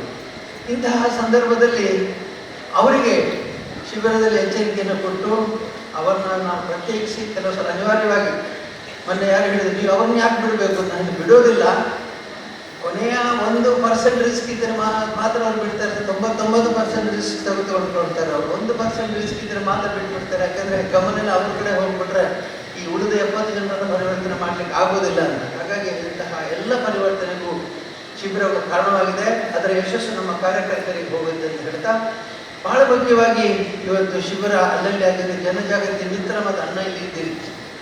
ನೀವು ಕೆಲವರು 25 ಜನ ಕರ್ಕೊಂಡು, ಕೆಲವರು 100 ಜನರನ್ನು ಕರ್ಕೊಂಡು, ಕೆಲವರು ಲೆಕ್ಕ ಇಟ್ಟಿಲ್ಲ. ನಾನು ಕೇಳ್ತೀನಿ, ಶಿಬಿರ ಕರ್ಕೊಂಡು ಬಂದಿದ್ದೀಯಪ್ಪ? ಹೌದು. ಎಷ್ಟು ಜನ ಕರ್ಕೊಂಡು? ನಾನು ಲೆಕ್ಕ ಇಟ್ಟಿಲ್ಲ ಸ್ವಾಮಿ. ನೀವು ಲೆಕ್ಕ ಇಟ್ಟಿದ್ರೆ ಅನ್ನ ಪ್ರಶಸ್ತಿ ಸಿಗ್ತಿತ್ತಲ್ಲಪ್ಪ ನಿನಗೆ ಹೇಳ್ತೀನಿ. ಅವರಿಗೆ ಆಸಕ್ತಿ ಇರೋದು ಈ ಪ್ರಶಸ್ತಿ ಅಲ್ಲ, ಆದರೆ ನಮಗೆ ಆಸಕ್ತಿ ಇರೋದು ಪ್ರಶಸ್ತಿ. ಯಾಕೆ ಅಂತಂದರೆ ಅವರಿಗೆ ಗುರುತಿಸ್ಕೊಳ್ಬೇಕು, ಸಮಾಜದಲ್ಲಿ ಗುರುತಿಸಲ್ಪಡ್ಬೇಕು ಅವರನ್ನು. ಹಾಗಾಗಿ ನಾನು ಇನ್ನೊಮ್ಮೆ ಆ ಎಲ್ಲ ಜನಜಾಗೃತಿ ಮಿತ್ರ ಮತ್ತು ಅಣ್ಣಂದಿರನ್ನು ಅಭಿನಂದಿಸಿ ನೀವೆಲ್ಲರೂ ಕೂಡ ಇನ್ನು ಮುಂದಕ್ಕೆ ಅಣ್ಣಂದಿರಾಗಬೇಕು. ಯಾಕಂದರೆ ನೀವು ಸುಖವಾಗಿರೋದು ಒಂದು, ಆಮೇಲೆ ನನ್ನ ಹಾಗೆ ಇತರರು ಸುಖವಾಗಿರಬೇಕು ಅಂತ ಆಶೆ ಪಡೋದು ಇನ್ನೊಂದು ವಿಷಯ. ನೀವೀಗ ಸಂತೋಷ ಪಟ್ಟಿದ್ದೀರಿ, ನಮಗೆ ಸಂತೋಷ ಆಗಿದೆ. ಈ ಭಾಗದ ಹೆಣ್ಮಕ್ಳಿದ್ದಾರೆ, ಅವರು ನಾನು ಯಾವಾಗ ಹೇಳೋದು, ಹೆಣ್ಮಕ್ಳು ಮುಖದ ನಗು ಬಂದರೆ ಮಾತ್ರ ನಾನು ಹುಟ್ಟಿದ್ದೀನಿ, ನೀವು ಮಧ್ಯವರ್ಜನ ಮಾಡಿದ್ದೀನಿ ಅಂತ. ಬಟ್ ಮಧ್ಯವರ್ಜನದ ಸಂತೋಷ ನೋಡಬೇಕು, ನಿಮ್ಮನ್ನು ನೋಡಬಾರ್ದು, ಅಲ್ಲಿ ನೋಡಬೇಕು. ಈಗೇನೋ ಬರುವಾಗ ಭಾಳ ಸಂತೋಷದವ್ರು ಬಂದು ಕೂತಿದ್ದಾರೆ. ಧೈರ್ಯವಾಗಿ ಕೆಲವರು ನಮ್ಮ ಶಿಬಿರದ ಅಧಿಕಾರಿಗಳು ಹೇಳ್ತಾರೆ, ಕನಿಷ್ಠ ಪಕ್ಷ 5 ಜನ ಹೆಣ್ಮಕ್ಳು ನಾನು ಈ ಗಂಡ ಬೇಡಪ್ಪ ಅಂತ ಹೇಳಿಬಿಡ್ತಾರೆ ಅಂತ. ಇಂಥ ಗಂಡ ನನಗೆ ಬೇಡ ಅಂತ ಇವ್ರು ಫೋನ್ ಮಾಡಿ ಹೇಳ್ತಾರಂತೆ, ನಿಮ್ಮ ಗಂಡ ಸುಧಾರಿಸಿದ್ದಾರೆ, ನಿಮ್ಮ ಗಂಡ ಮಧ್ಯವರ್ಜನ ಅಂತ ಗಂಡ ನನಗೆ ಬೇಡ ಅಂತ ಗಂಡ ನನಗೆ ಬೇಡ ಅಂತ ಹೇಳ್ತಾರೆ. ಹಾಗಾಗಿ ಅವ್ರನ್ನ ಒಪ್ಪಿಸೋದು ದೊಡ್ಡ ಕೆಲಸ, ಈ ಹೆಣ್ಮಕ್ಳನ್ನ ಒಪ್ಪಿಸೋದು ದೊಡ್ಡ ಕೆಲಸ. ಯಾಕಂದರೆ ಎಷ್ಟು ಅಸಹನೀಯವಾಗಿ ಅವರು ಬದುಕಿರ್ತಾರೆ ಅಂತಂದರೆ ಅವರು ಒಪ್ಪೋದಿಲ್ಲ. ಇವರು ಫೋನ್ ಮಾಡಿ ಸುಳ್ಳು ಹೇಳ್ತಾರೆ ನೀವು, ಮತ್ತು ಈಗ 10 ದಿವಸವರೆಗೂ ಶಿಬಿರದಲ್ಲಿದ್ದು ನಾನು ಹೆಂಡತಿ ಹತ್ತಿರ ಬರಬೇಕು, ಮಕ್ಕಳ ಹತ್ತಿರ ಬರಬೇಕು, ಸುಳ್ಳು ಹೇಳಿ ನಿಂತ್ಕೊಂಡಿದ್ದಾರೆ, ನಾಟಕ ಮಾಡ್ತಾರೆ, ಮತ್ತೆ ಶುರು ಮಾಡ್ತಾರೆ. ಯಾವಾಗ ಇವ್ರು ಇಲ್ಲಪ್ಪ ಶಿಬಿರಕ್ಕೆ ಬಂದ ಮೇಲೆ ಖಂಡಿತ ಪರಿವರ್ತನೆಗೆ ಇವ್ರಿಗೆ ಗ್ಯಾರಂಟಿ ಕೊಡಬೇಕು, ಕೊಟ್ಟ ಮೇಲೆ ಕೆಲವರು ಸೇರ್ತಾರೆ, ಕೆಲವರು ಸೇರೋದಿಲ್ಲ. ನಾನು ಕೆಲವರಿಗೆ ಹೇಳ್ತೇನೆ 3 ತಿಂಗಳಾದರೂ ಪರೀಕ್ಷೆ ಮಾಡಿ ಆಮೇಲೆ ಸೇರಿಸಿ ಅಂತ. ಯಾಕಂದರೆ ಈಗ 15 ದಿವಸ ಮತ್ತೆ ಬಿಟ್ಬಿಟ್ರೆ ಅವರು ಮತ್ತೆ ಕುಡಿತ ಶುರು ಮಾಡಿದ್ರು. ಅದಕ್ಕಾಗಿ ಈ ಎಲ್ಲ ಸಾಧಕರ ಶಿಬಿರ ಮಾಡಿದ ಮೇಲೆ, ಸಾಧಕರ ಸಮಾವೇಶ ಮಾಡಿದ ಮೇಲೆ ಹೆಣ್ಮಕ್ಳಿಗೆಲ್ಲ ಗ್ಯಾರಂಟಿ ಆಗಬೇಕು. ನಾನು ಮತ್ತೆ ಹೇಳೋದಿದೆ, ನೀವು ಮತ್ತೆ ಕುಡಿಲಿಕ್ಕೆ ಪ್ರೇರಣೆ ಕೊಡಬೇಡಿ ಅಂತ. ಹೆಚ್ಚಾಗಿ ಮನೆಯಲ್ಲಿ ಹಿಂಸೆ ಆದರೆ ಕುಡಿತಾರೆ.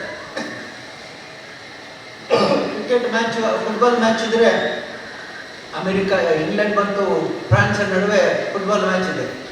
2 ದೇಶದಲ್ಲಿ ಕೂಡ ತುಂಬ ಮದ್ಯಪಾನ ತುಂಬಿಸಿಟ್ಟಿರ್ತಾರೆ. ಯಾಕೆ ಗೊತ್ತಾ? ದೇಶ ಗೆಲ್ಲಬೇಕು ಅಂತ ಹೇಳಿ ಅವ್ರಿಗಿಲ್ಲ, ದೇಶ ಗೆದ್ದರೆ ಗೆದ್ದ ಸಂತೋಷಕ್ಕಾಗಿ ಕುಡಿತಾರೆ, ಸೋತ್ರೆ ದುಃಖವನ್ನು ಅರಗಿಸಿ ಬಿಡೋದಕ್ಕಾಗಿ ಕುಡಿತಾರೆ. ಎರಡೂ ದೇಶದವರು ಕೂಡ ಫುಟ್ಬಾಲ್ ಮ್ಯಾಚ್ ಇದ್ದರೆ ಬೇಕಾದಷ್ಟು ಸ್ಟಾಪ್ ಮಾಡಿರ್ತಾರೆ. ಯಾಕೆ? ಸೋತಿರ್ಬೇಕು, ಗೆದ್ದಿರಬೇಕು. ಹಾಗೆ ನಿಜವಾಗಿ ಸೋತದ್ದು ಯಾರು ವ್ಯಕ್ತಿ, ನಿಜವಾಗಿ ಗೆದ್ದದ್ದು ಯಾರು ಮದ್ಯಪಾನ. ಹಾಗಾಗಿ ಈ ಫುಟ್ಬಾಲ್ ಮ್ಯಾಚ್ನಲ್ಲಿ ಅಥವಾ ಯಾವುದೋ ಒಂದು ಮ್ಯಾಚ್ ದೇಶದಲ್ಲಿದ್ದರೆ ಇದರ ಮದ್ಯಪಾನದಿಂದ ಆಗುವಂಥ ಹಾನಿ ಏನಿದೆ ಇದು ಬಹಳ ವಿಶೇಷವಾದದ್ದು. ಇವತ್ತು ನೀವೆಲ್ಲ ಈ ಸಂಕಲ್ಪ ಮಾಡಿ, ಇನ್ನು ಮುಂದೆ ಯಾವುದೇ ಕಾರಣಕ್ಕಾಗಿ ನಾವು ಮದ್ಯಪಾನ ಮಾಡೋದಿಲ್ಲ, ಮದ್ಯಪಾನ ಬಿಡೋದನ್ನು ಮಾಡಿ ಅಂತ ಹೇಳ್ತಾ, ಇನ್ನೊಮ್ಮೆ ನಮ್ಮ ವಿವೇಕ್ ಪಾಯಸರು ಬಹಳ ಶ್ರಮಪಟ್ಟು ಈ ಕೆಲಸವನ್ನು ಮಾಡ್ತಾರೆ. ಅವರು ಮತ್ತು ಅವರ ವಿಶೇಷ ಸಿಬ್ಬಂದಿಗಳು ಮಾಡುವಂಥ ಕೆಲಸ ಅಸಾಮಾನ್ಯವಾದದ್ದು. ಯಾಕಂದರೆ ಮೊದಲನೇ 2 ದಿವಸ ನಾನು ಇವತ್ತಿನಲ್ಲಿ ಶಿಬಿರಕ್ಕೆ ಹೋಗಲಿಲ್ಲ. ಯಾಕೆಂದರೆ ಅದನ್ನು ಹೇಳ್ತಾ 2 ದಿವಸ ನೀವು ಬರ್ದಿದ್ದರೆ ಒಳ್ಳೆಯದು ಗೊತ್ತಿಲ್ಲ, ನನಗೂ ಸ್ವಲ್ಪ ಅಪಾಯ ಇದೆ ಅಂತ ಕಾಣಿಸ್ತದೆ. ಹಾಗೆ 2 ದಿವಸ ಹೋಗೋದಿಲ್ಲ. 3ನೇ ದಿವಸದ 4ನೇ ದಿವಸದ ಮೇಲೆ ಹೋದರೆ ಹೇಳ್ತಾರೆ, ಇನ್ನು ಬನ್ನಿ ನೀವು ಪರವಾಗಿಲ್ಲ ಬನ್ನಿ, ಯಾವಾಗ ಬರ್ತೀನಿ ಅಂತ ಕೇಳ್ತಾರೆ. ಅಂದರೆ 3 ದಿವಸ 2 ದಿವಸ ಅಪಾಯ ಇದೆ. ಆ ಸಂದರ್ಭದಲ್ಲಿ ನೀವೆಲ್ಲರೂ ಕೂಡ ಮಧ್ಯವರ್ಜನ ಶಿಬಿರವನ್ನು ಯಶಸ್ಸು ಮಾಡಿದ ಎಲ್ಲ ಕಾರ್ಯಕರ್ತರನ್ನು ಅಭಿನಂದಿಸಬೇಕು. ಅವರು ವಿಶೇಷವಾದ ಚಪ್ಪಾಳೆ ಕೊಟ್ಟಿದ್ದಾರೆ.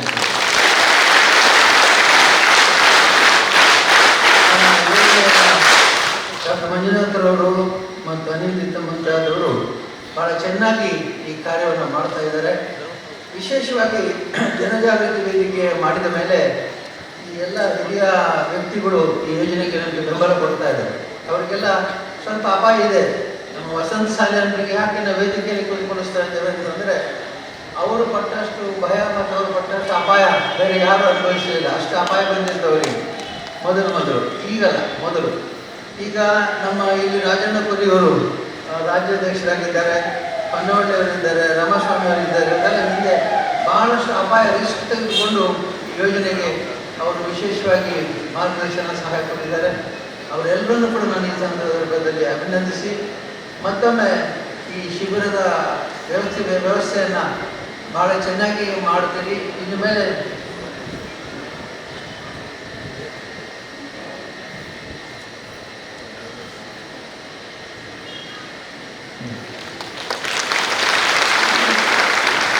ನಮ್ಮ ಈ ಕಾರ್ಯಕ್ರಮಕ್ಕೆ ವಿಶೇಷವಾಗಿ ನಮ್ಮ ಕರ್ನಾಟಕ ಸರ್ಕಾರದ ಸಭಾಪತಿಗಳಾದಂಥ ಯು ಟಿ ಖಾದರ್ ಅವರು ಬಂದಿದ್ದಾರೆ.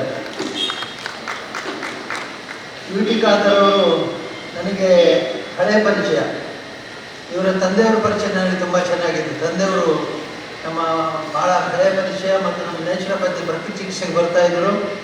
ಯು ಟಿ ಖಾದರ್ ಅವರು ಸ್ವಭಾವದ ಸಾಧ್ವಿ ಮತ್ತು ಬಹಳ ವಿಶೇಷವಾಗಿ ಜನಜೀವನದ ಬಗ್ಗೆ ಕಾಳಜಿ ಇರ್ತಕ್ಕಂಥವ್ರು ಎಲ್ಲ ನಮ್ಮ ಕಾರ್ಯಕ್ರಮಗಳಲ್ಲಿ ಆ ಮಂಗಳೂರಿನ ಭಾಗದಲ್ಲಿ ಯಾವುದೇ ಕಾರ್ಯಕ್ರಮ ಆಗಲಿ, ಅದು ದೇವಸ್ಥಾನದಲ್ಲಿ ಅಥವಾ ಸಾಮಾಜಿಕ ಕಾರ್ಯಕ್ರಮಗಳಲ್ಲಿ ಯಾವುದಾದ್ರಲ್ಲಿ ಮಂಜೂರಿನಲ್ಲಿ ಇರ್ತಕ್ಕಂಥವರು ಈ ಶಿಬಿರಗಳಿಗೆ ಅವರು ವಿಶೇಷವಾಗಿ ಸಂತೋಷ ಪಡ್ತಾರೆ.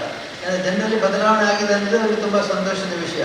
ಹಾಗಾಗಿ ನಾವು ಇವತ್ತು ಅವರಿಗೆ ವಿಶೇಷವಾದ ಇಲ್ಲಿ ಸ್ವಾಗತವನ್ನು ಬಯಸುತ್ತಾ, ಇತ್ತೀಚೆಗೆ ನಮ್ಮ ಶಾಸಕರಿಗೆ, ಹೊಸದಾಗಿ ಆಯ್ಕೆಯಾದ ಶಾಸಕರಿಗೆ ತರಬೇತಿ ಕಾರ್ಯಕ್ರಮವನ್ನು ಇಟ್ಕೊಂಡಿದ್ದು ನನಗೆ ಭಾಳ ಸಂತೋಷ. ಅದಕ್ಕೆ ನಮ್ಮ ಸೌಖ್ಯವನವರು ಆಯ್ಕೆ ಮಾಡಿದರು.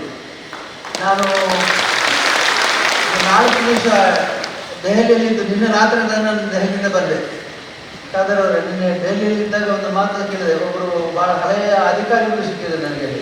ಅವರು ಹೇಳಿದರು, ಸ್ವಾತಂತ್ರ್ಯ ದೊರಕಿದ ಮೊದಲನೇ ರಾಜ್ಯಸಭಾ ಸದಸ್ಯರಾಗಿ ಲೋಕಸಭಾ ಸದಸ್ಯ ಬಂದವರು ಬಸ್ಸಲ್ಲಿ ಬರ್ತಿದ್ರು. ನನಗೆ ಊರಿಂದ ರಾಜ್ಯಸಭೆಗೆ ಬಸ್ ಇತ್ತು, ಬಸ್ಸಲ್ಲಿ ಬಂದು ಅವರು ಭಾಗವಹಿಸಿದ ಮೀಟಿಂಗ್ನಲ್ಲಿಂದ.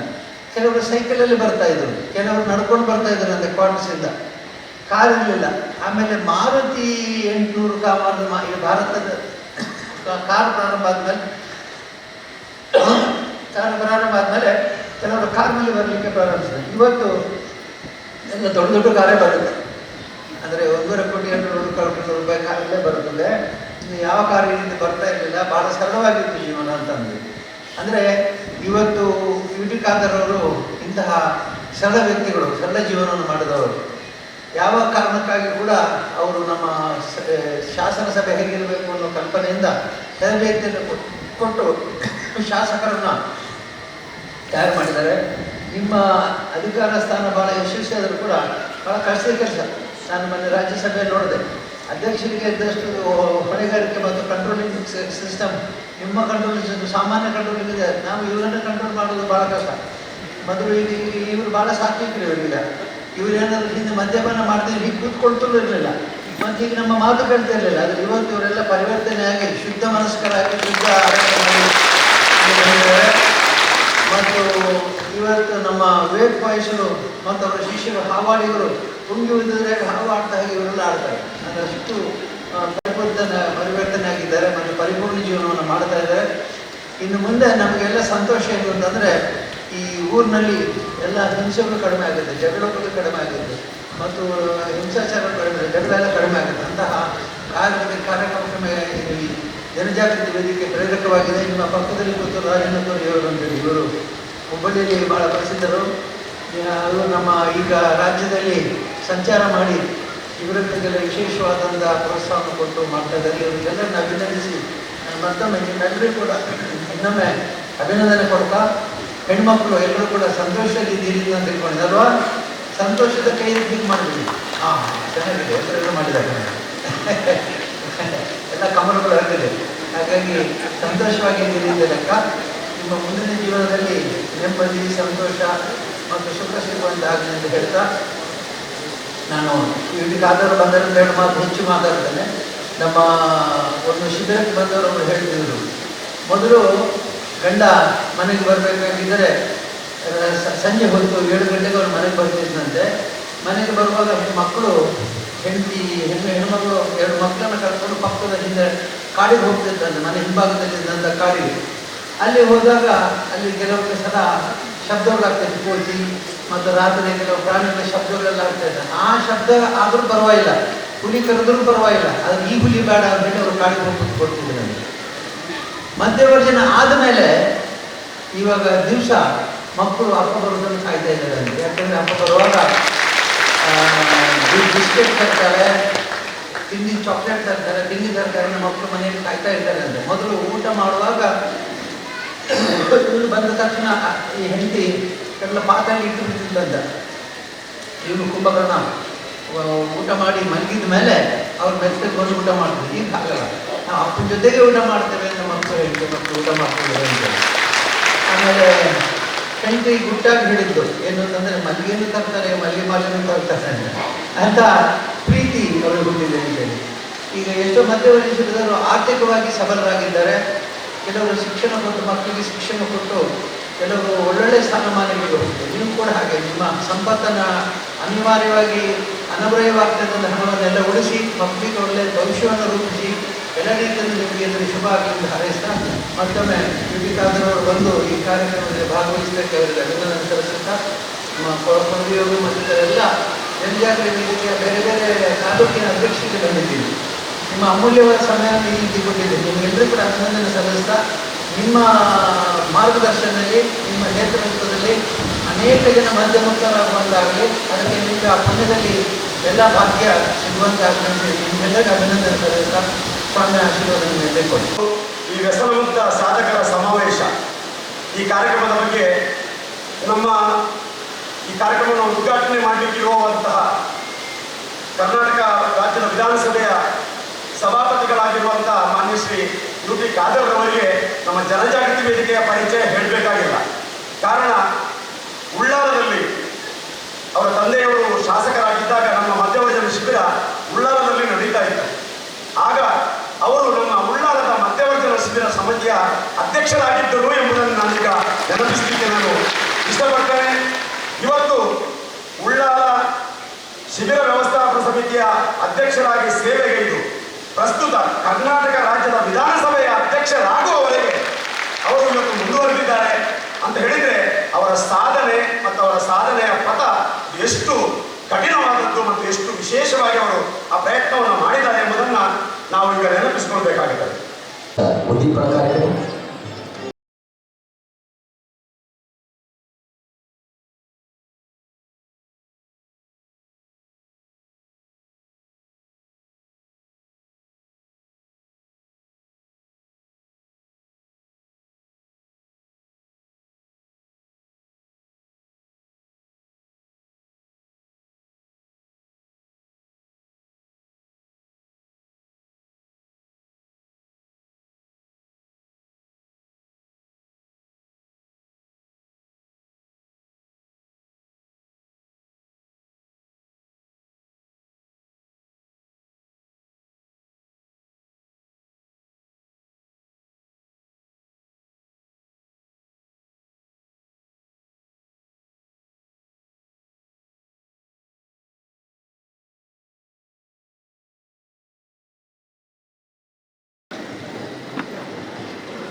ಇತಿಹಾಸ ಪ್ರಸಿದ್ಧ ಹಾಗೂ ಪವಿತ್ರವಾದ ಶ್ರೀ ಕ್ಷೇತ್ರ ಧರ್ಮಸ್ಥಳದ ಸನ್ನಿಧಿಯಲ್ಲಿ ನಡೆಯುತ್ತಿರುವಂತಹ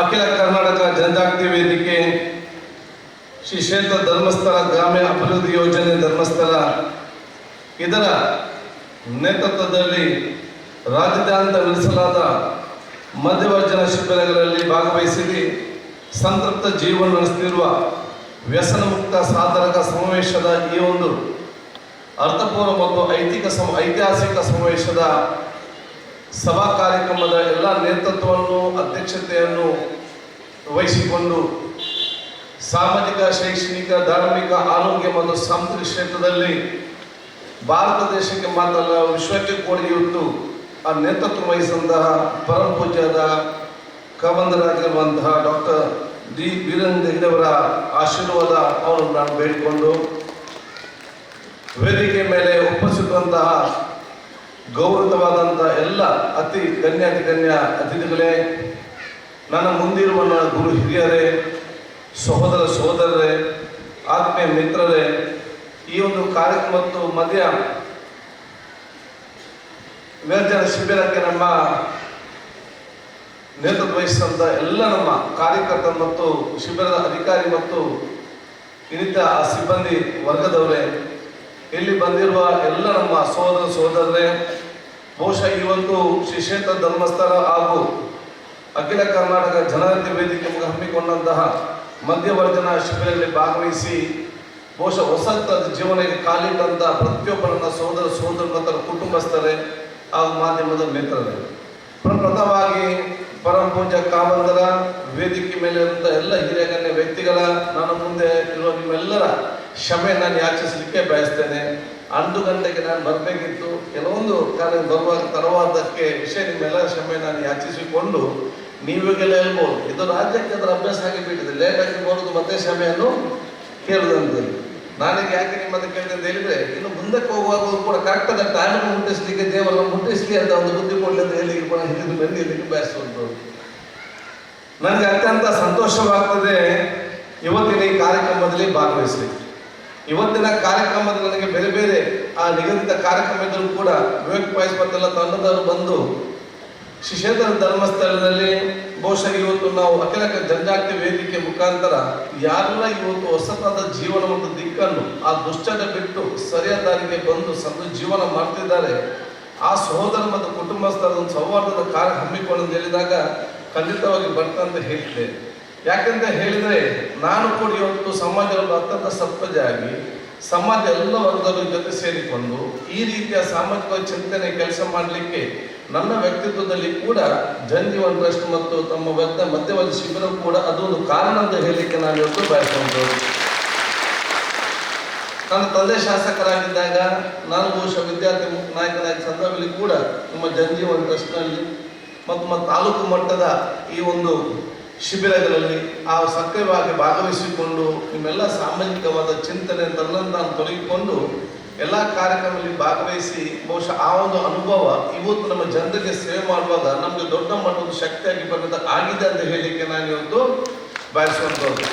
ಅದಕ್ಕಾಗಿ ನಾವೆಲ್ಲ ನಮ್ಮ ಈ ಕ್ಷೇತ್ರ ಧರ್ಮಸ್ಥಳದ ಬಹುಶಃ ನಮ್ಮಲ್ಲಿ ಬಹಳಷ್ಟು ನಮಗೆ ಸೂಪರ್ವೈಸರ್ ಯಾರೆಲ್ಲ ಅವತ್ತು ಬಂದಿದ್ದಾರೆ, ಇವತ್ತು ಕೂಡ ಎಲ್ಲ ಹೆಸರು ಕೂಡ ನೆನಪಿದೆ, ಬಹಳ ಚೆಂದಾಗಿ ಆತ್ಮೀಯ ಇದು ಕೂಡ ಕೆಲವರು ರಿಟೈರ್ಡ್ ಆಗಿದ್ದಾರೆ. ಆದ್ರೆ ಗಂಗಾಧರ ಅಂತ ಅತ್ಯಂತ ಹಿರಿಯರು ಅವ್ರು ಫಸ್ಟ್ ಅವ್ರಿದ್ರು, ಈಗ ರಿಟೈರ್ಡ್ ಆಗಿರ್ಬೇಕು, ಆದ್ರೂ ಕೂಡ ಆತ್ಮೀಯತೆ ಬಾಂಧವ್ಯತೆ ಇವತ್ತಿಗೂ ಕೂಡ ನಮ್ಮ ಜೊತೆಯಲ್ಲಿ ಇದೆ.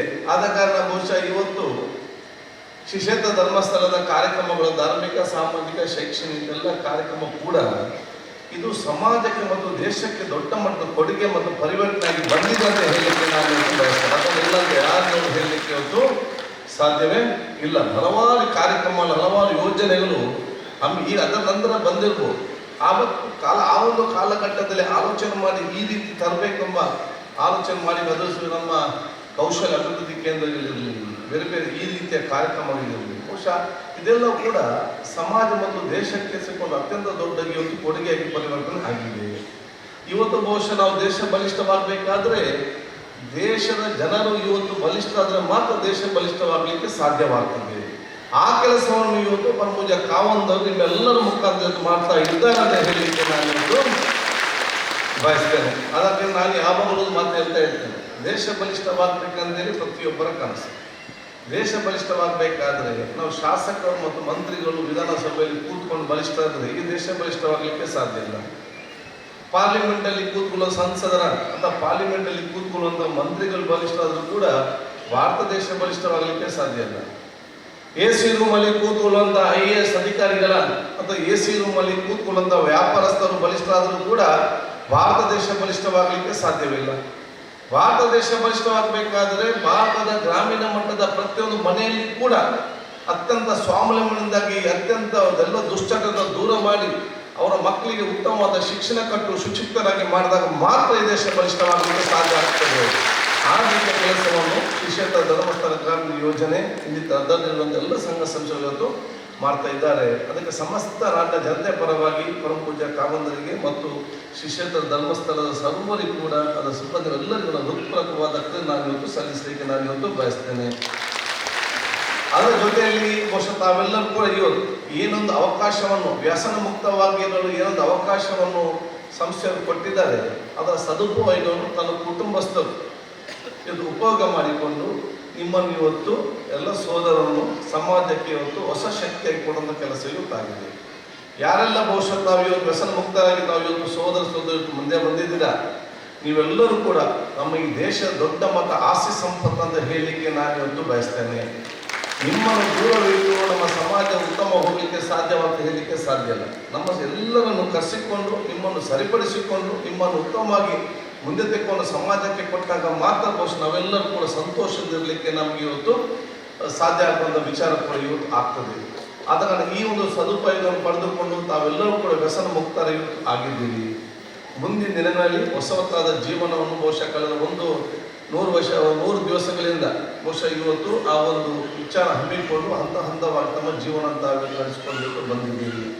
ಅದಕ್ಕಾಗಿ ಬಹುಶಃ ನಿಮ್ಮೆಲ್ಲ ಪ್ರಪ್ರಥಮ ನಿಮ್ಮ ತಂದೆ ತಾಯಿಯಂದಿರು, ನಿಮ್ಮ ಪತ್ನಿಯರು, ಮಕ್ಕಳನ್ನು, ಕುಟುಂಬಸ್ಥರು ಬಹುಶಃ ಆ ಒಂದು ಕಾಲಘಟ್ಟದಲ್ಲಿ ತಾವಿವತ್ತು ಒಂದು ದುಷ್ಟತದಲ್ಲಿದ್ದಾಗ ಎಷ್ಟೇ ಕಷ್ಟ ಆದರೂ ಕೂಡ ನಿಮ್ಮನ್ನು ಹೊಂದಲ ರೀತಿಯಿಂದ ಸರಿಪಡಿಸಿಕೊಂಡು ಎಲ್ಲ ಕಡೆ ಇವತ್ತು ಧಾರ್ಮಿಕದಲ್ಲಿ ಪ್ರಾರ್ಥನೆ ಮಾಡಿ ಎಲ್ಲ ಆಶೀರ್ವಾದ ಪಡೆದುಕೊಂಡು ಬಹುಶಃ ಇವತ್ತು ಈ ಒಂದು ಶಿಬಿರಕ್ಕೆ ಸೇರಿಸಿಕೊಂಡು ನಿಮ್ಮನ್ನು ಇವತ್ತು ಸರಿಪಡಿಸಿಕೊಳ್ಳುವಂಥ ದೊಡ್ಡ ಕೆಲಸ ನಿಮ್ಮ ಕುಟುಂಬಸ್ಥರು ಯಾರಿದ್ದಾರೆ ಅವ್ರು ಬಂದು ನಿಮಗೆ ಶಾಶ್ವತವಾಗಿ ನಿಮಗೆ ನೆಲೆ ನಿಲ್ಲುವಂಥವ್ರು ಇವತ್ತು ಅತ್ಯಂತ ಸಂತೋಷದ ಇವತ್ತು ನಿಮ್ಮ ಜೊತೆ ಇರುವವರಂತ ಹೇಳಲಿಕ್ಕೆ ನಾನು ಇವತ್ತು ಬಯಸ್ತೇನೆ. ಇವರು ಬಹುಶಃ ಅವರ ಒಂದು ತ್ಯಾಗ, ಅವರ ಒಂದು ಶ್ರಮ ಮತ್ತು ಅವರು ನಮಗೆ ಕೊಟ್ಟಂಥ ದೊಡ್ಡ ಮಟ್ಟದ ಒಂದು ಏನು ಹೇಳ್ಬೋದು ಪರೋಕ್ಷವಾದ ಶಕ್ತಿ ನೀವೆಂದೂ ಕೂಡ ಮರೀಲಿಕ್ಕೆ ಸಾಧ್ಯವಿಲ್ಲ ಅಂತ ಹೇಳಲಿಕ್ಕೆ ಇವತ್ತು ಬಯಸುವಂಥದ್ದು. ತಾವಿವತ್ತು ಒಬ್ಬರೇ ಇವತ್ತು ವ್ಯಸನ ಮುಕ್ತರಾಗಿದ್ದುಕೊಂಡು ನಮ್ಮ ಶ್ರೀಕ್ಷೇತ್ರ ಧರ್ಮಸ್ಥಳದಲ್ಲಿ ನಿಮ್ಮನ್ನು ವ್ಯಸನ ಮುಕ್ತರಾಗಿದ್ದುಕೊಂಡು ನಿಮ್ಮ ಒಬ್ಬರು ಮಾತ್ರ ಸಂತೋಷದಲ್ಲ, ನಿಮ್ಮ ಇಡೀ ಕುಟುಂಬವನ್ನೇ ಇವತ್ತು ಸಂತೋಷದ ಒಂದು ಪರಮಾಧಿಕವನ್ನು ನಿಲ್ಲಿಸಿದಾಗ ಹೇಳಲಿಕ್ಕೆ ನಾನು ಇವತ್ತು ಬಯಸ್ತೇನೆ. ನೀವು ಬಹುಶಃ ಒಬ್ಬರು ಮಾತ್ರ ಬರೀ ಕುಟುಂಬ ಅಂತ ಹೇಳಿದ್ರೆ ಅದು ನಿಮ್ಮ ಮನೆ ಕುಟುಂಬ, ನಿಮ್ಮ ಸಂಬಂಧಿಕರು ಎಲ್ಲರೂ ಕೂಡ ಅತ್ಯಂತ ಸಂತೋಷದಿಂದ ಬಾಳುವಂಥ ಅವಕಾಶ ಆಗಿದೆ. ಅದು ಎಲ್ಲ ಕುಟುಂಬದಲ್ಲಿ ಕೂಡ ಒಂದೊಂದೊಬ್ಬರು ಈ ರೀತಿ ಇದೆ, ಯಾವ ಕುಟುಂಬ ಕೂಡ ಬಿಟ್ಟು ಹೋಗ್ಲಿಕ್ಕೆ ಸಾಧ್ಯವಿಲ್ಲ. ಅದು ಎಲ್ಲ ಜಾತಿ, ಎಲ್ಲ ಮತ್ತೆಲ್ಲ ವರ್ಗದ ಎಲ್ಲ ಕುಟುಂಬದಲ್ಲಿ ಒಂದಲ್ಲ ಒಂದು ಯಾರಾದರೂ ಈ ರೀತಿಯ ನೋವಿನಲ್ಲಿದ್ದದ್ದು ಬಹುಶಃ ಎಲ್ಲರೂ ಕೂಡ ಅನುಭವಿಸುವಂಥ ವಿಚಾರಗಳು ಇವತ್ತು ಆಗಿದೆ. ಆದರೆ ಇಡೀ ಒಂದು ಕುಟುಂಬ ವ್ಯಕ್ತಿಗೆ ಅತ್ಯಂತ ಸಂತೋಷಕ್ಕೆ ತಂದು ಬೇರೆಗೆ ಪ್ರೇರಣೆ ಮಾಡುವಂಥ ದೊಡ್ಡ ಮಟ್ಟದ ಆ ಒಂದು ಶಕ್ತಿ ನಿಮಗೆಲ್ಲರಿಗೂ ಸಿಕ್ಕುವಂಥ ಅವಕಾಶ ಆಗಿದೆ.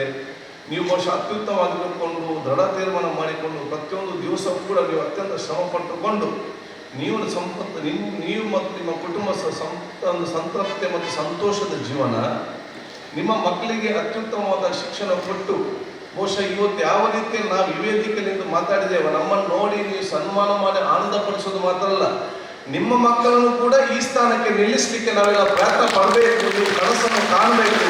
ಅದನ್ನು ಬಹುಶಃ ಶ್ರೀಕ್ಷೇತ್ರ ಧರ್ಮಸ್ಥಳದ ಮಾಡ್ತಾ ಇದ್ದಾರೆ ಅಂತ ಹೇಳಲಿಕ್ಕೆ ನಾನು ಇವತ್ತು ಬಯಸ್ತೇನೆ. ಯಾರಿಗೂ ಕೂಡ ಈ ಸ್ಥಾನಕ್ಕೆ ಒಂದು ನಿಲ್ಲುವಂಥ ಅವಕಾಶ ಆಗ್ತದೆ. ಭವಿಷ್ಯದ ನಿಮ್ಮ ಮಕ್ಕಳು ಯಾರು ಇದ್ದಾರೆ ಅವ್ರು ಅತ್ಯಂತ ದೊಡ್ಡ ಸ್ಥಾನಕ್ಕೆ ಹೋಗಿಕೊಂಡು ಸರ್ವರಿಗೂ ಕೂಡ ಗೌರವ ತರುವಂತಹ ಈ ದೇಶದ ದೊಡ್ಡ ಒಂದು ಹೆಸರನ್ನು ಮತ್ತು ಒಂದು ಶಕ್ತಿಯಾಗಿ ಪರಿವರ್ತನೆ ಮಾಡುವ ಜವಾಬ್ದಾರಿ ಅದು ನಿಮ್ಮೆಲ್ಲರೂ ಇವತ್ತು ಜವಾಬ್ದಾರಿ ಆಗುವಂಥ ಅವಕಾಶ ಅಂತ ಹೇಳಲಿಕ್ಕೆ ನಾನು ಸೂಚಿಸುವಂಥದ್ದು. ಜನಪ್ರತಿಷ್ಠಾನ ಜನಪ್ರತಿನಿಧಿಗಳು, ಸಂಘ ಸಂಸ್ಥೆಯರು, ಜನರು ಒಂದುಗೂಡಿದಾಗ ಎಲ್ಲವೂ ಕೂಡ ಸಾಧ್ಯವಾಗಿದೆ ಅಂತೇಳಿ, ಸಾಧ್ಯವಾಗ್ತದೆ ಅಂತೇಳಿ ಅದು ಶ್ರೀಕ್ಷೇತ್ರ ಧರ್ಮಸ್ಥಳದ ಆ ಒಂದು ಕಾರ್ಯಕ್ರಮ ಅದಕ್ಕೆ ಸಾಕ್ಷಿ ಅಂತ ಹೇಳಲಿಕ್ಕೆ ನಾನು ಇವತ್ತು ಬಯಸ್ತೇನೆ. ಅದಕ್ಕಾಗಿ ನಮ್ಮೆಲ್ಲರ ಆಶೀರ್ವಾದ ನಾನು ಇವತ್ತು ಬೇಡಿಕೊಂಡು ಕ್ಷೇತ್ರದ ಆಶೀರ್ವಾದ, ನಿಮ್ಮ ಆಶೀರ್ವಾದ, ನಮ್ಮ ಕ್ಷೇತ್ರ ಜನರ ಮತ್ತು ಕಾರ್ಯಕರ್ತರ ಮತ್ತು ಮತದಾರರ ವಿಶೇಷವಾದ ಸಹಕಾರದಿಂದ ಈ ಕ್ಷೇತ್ರ ಶಾಸಕನಾಗಿ ಮಾತ್ರ ಅಲ್ಲ, ನನ್ನ ಕ್ಷೇತ್ರ ಶಾಸಕನಾಗಿ ಮಾತ್ರ ಅಲ್ಲ, ಈ ಒಂದು ಸಭಾಪತಿ ಸ್ಥಾನವನ್ನು ಕೂಡ ಸಭಾಧ್ಯಕ್ಷ ಸ್ಥಾನವನ್ನು ಸಿಕ್ಕುವಂಥ ಅವಕಾಶ ಆಗಿದೆ. ಅತ್ಯಂತ ಜವಾಬ್ದಾರಿತವಾದ, ಸಂವಿಧಾನಬದ್ಧ ಮತ್ತು ಸಂಸದೀಯ ನಿಯಮಕ್ಕೆ ಅನುಗುಣವಾಗಿ ನಡೆಯುವಂಥ ಈ ಒಂದು ಜವಾಬ್ದಾರಿಯನ್ನು ಅತ್ಯಂತ ಪ್ರಾಮಾಣಿಕತೆಯಿಂದ ಮತ್ತು ಬದ್ಧತೆಯನ್ನು ನಿರ್ವಹಿಸಲಿಕ್ಕೆ ನಿಮ್ಮೆಲ್ಲರ ಆಶೀರ್ವಾದ ನಮಗೆ ಅತ್ಯಗತ್ಯ ಅಂತ ನಾನು ಕೇಳಲಿಕ್ಕೆ ನಾನು ಇವತ್ತು ಬಯಸ್ತೇನೆ. ಬಹುಶಃ ನಮ್ಮ ಜಿಲ್ಲೆಯಿಂದ ಹಿಂದಿದ್ದಂಥ ವೈಕುಂಠ ಬಾಲಿಗರಿರಲಿ, ಲೋಕಸಭೆ ಸ್ಪೀಕರ್ ಆಗಿದ್ದ KS ಹೆಗಡೆ ಇರಲಿ, ಅವ್ರು ಬಹುಶಃ ಇವತ್ತು 2 ಸ್ಥಾನದಲ್ಲಿ ಕೂತು ಏನು ಗೌರವ ನಮ್ಮ ಪ್ರದೇಶಕ್ಕೆ, ಕರಾವಳಿ ಪ್ರದೇಶಕ್ಕೆ ತಂದಿದ್ದರ ಆ ಗೌರವ ಉಳಿಸುವಂಥ ಕೆಲಸ ಮಾಡೋ ಸಂದರ್ಭದಲ್ಲಿ ನಮ್ಮೆಲ್ಲರ ಸಹಕಾರಕ್ಕೆ ಅತ್ಯಗತ್ಯ ಹೇಳಲಿಕ್ಕೆ ನಾನು ಇವತ್ತು ಬಯಸ್ತೇನೆ. ಸರ್, ಒಂದು ಸಭಾಧ್ಯಕ್ಷ ಸ್ಥಾನ ಒಂದು ಹೇಳಿದಾಗ ಅಷ್ಟು ಸುಲಭದ ಕೆಲಸ ಅಲ್ಲ, ಬಹಳ ಕಷ್ಟದ ಕೆಲಸ.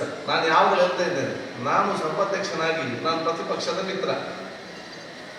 ನಾನು ಪ್ರತಿಪಕ್ಷಕ್ಕೆ ನಾನು ಎಷ್ಟೇ ಮಿತ್ರನೂ ಕೂಡ ಪ್ರತಿಪಕ್ಷದವರಿಗೆ ನನ್ನ ಮೇಲೆ ಸಂಶಯ ಜಾಸ್ತಿ, ಇದನ್ನು ನಿಲ್ಲಿಸಲಿಕ್ಕೆ ಆಗುವುದಿಲ್ಲ, ಜಾಸ್ತಿ.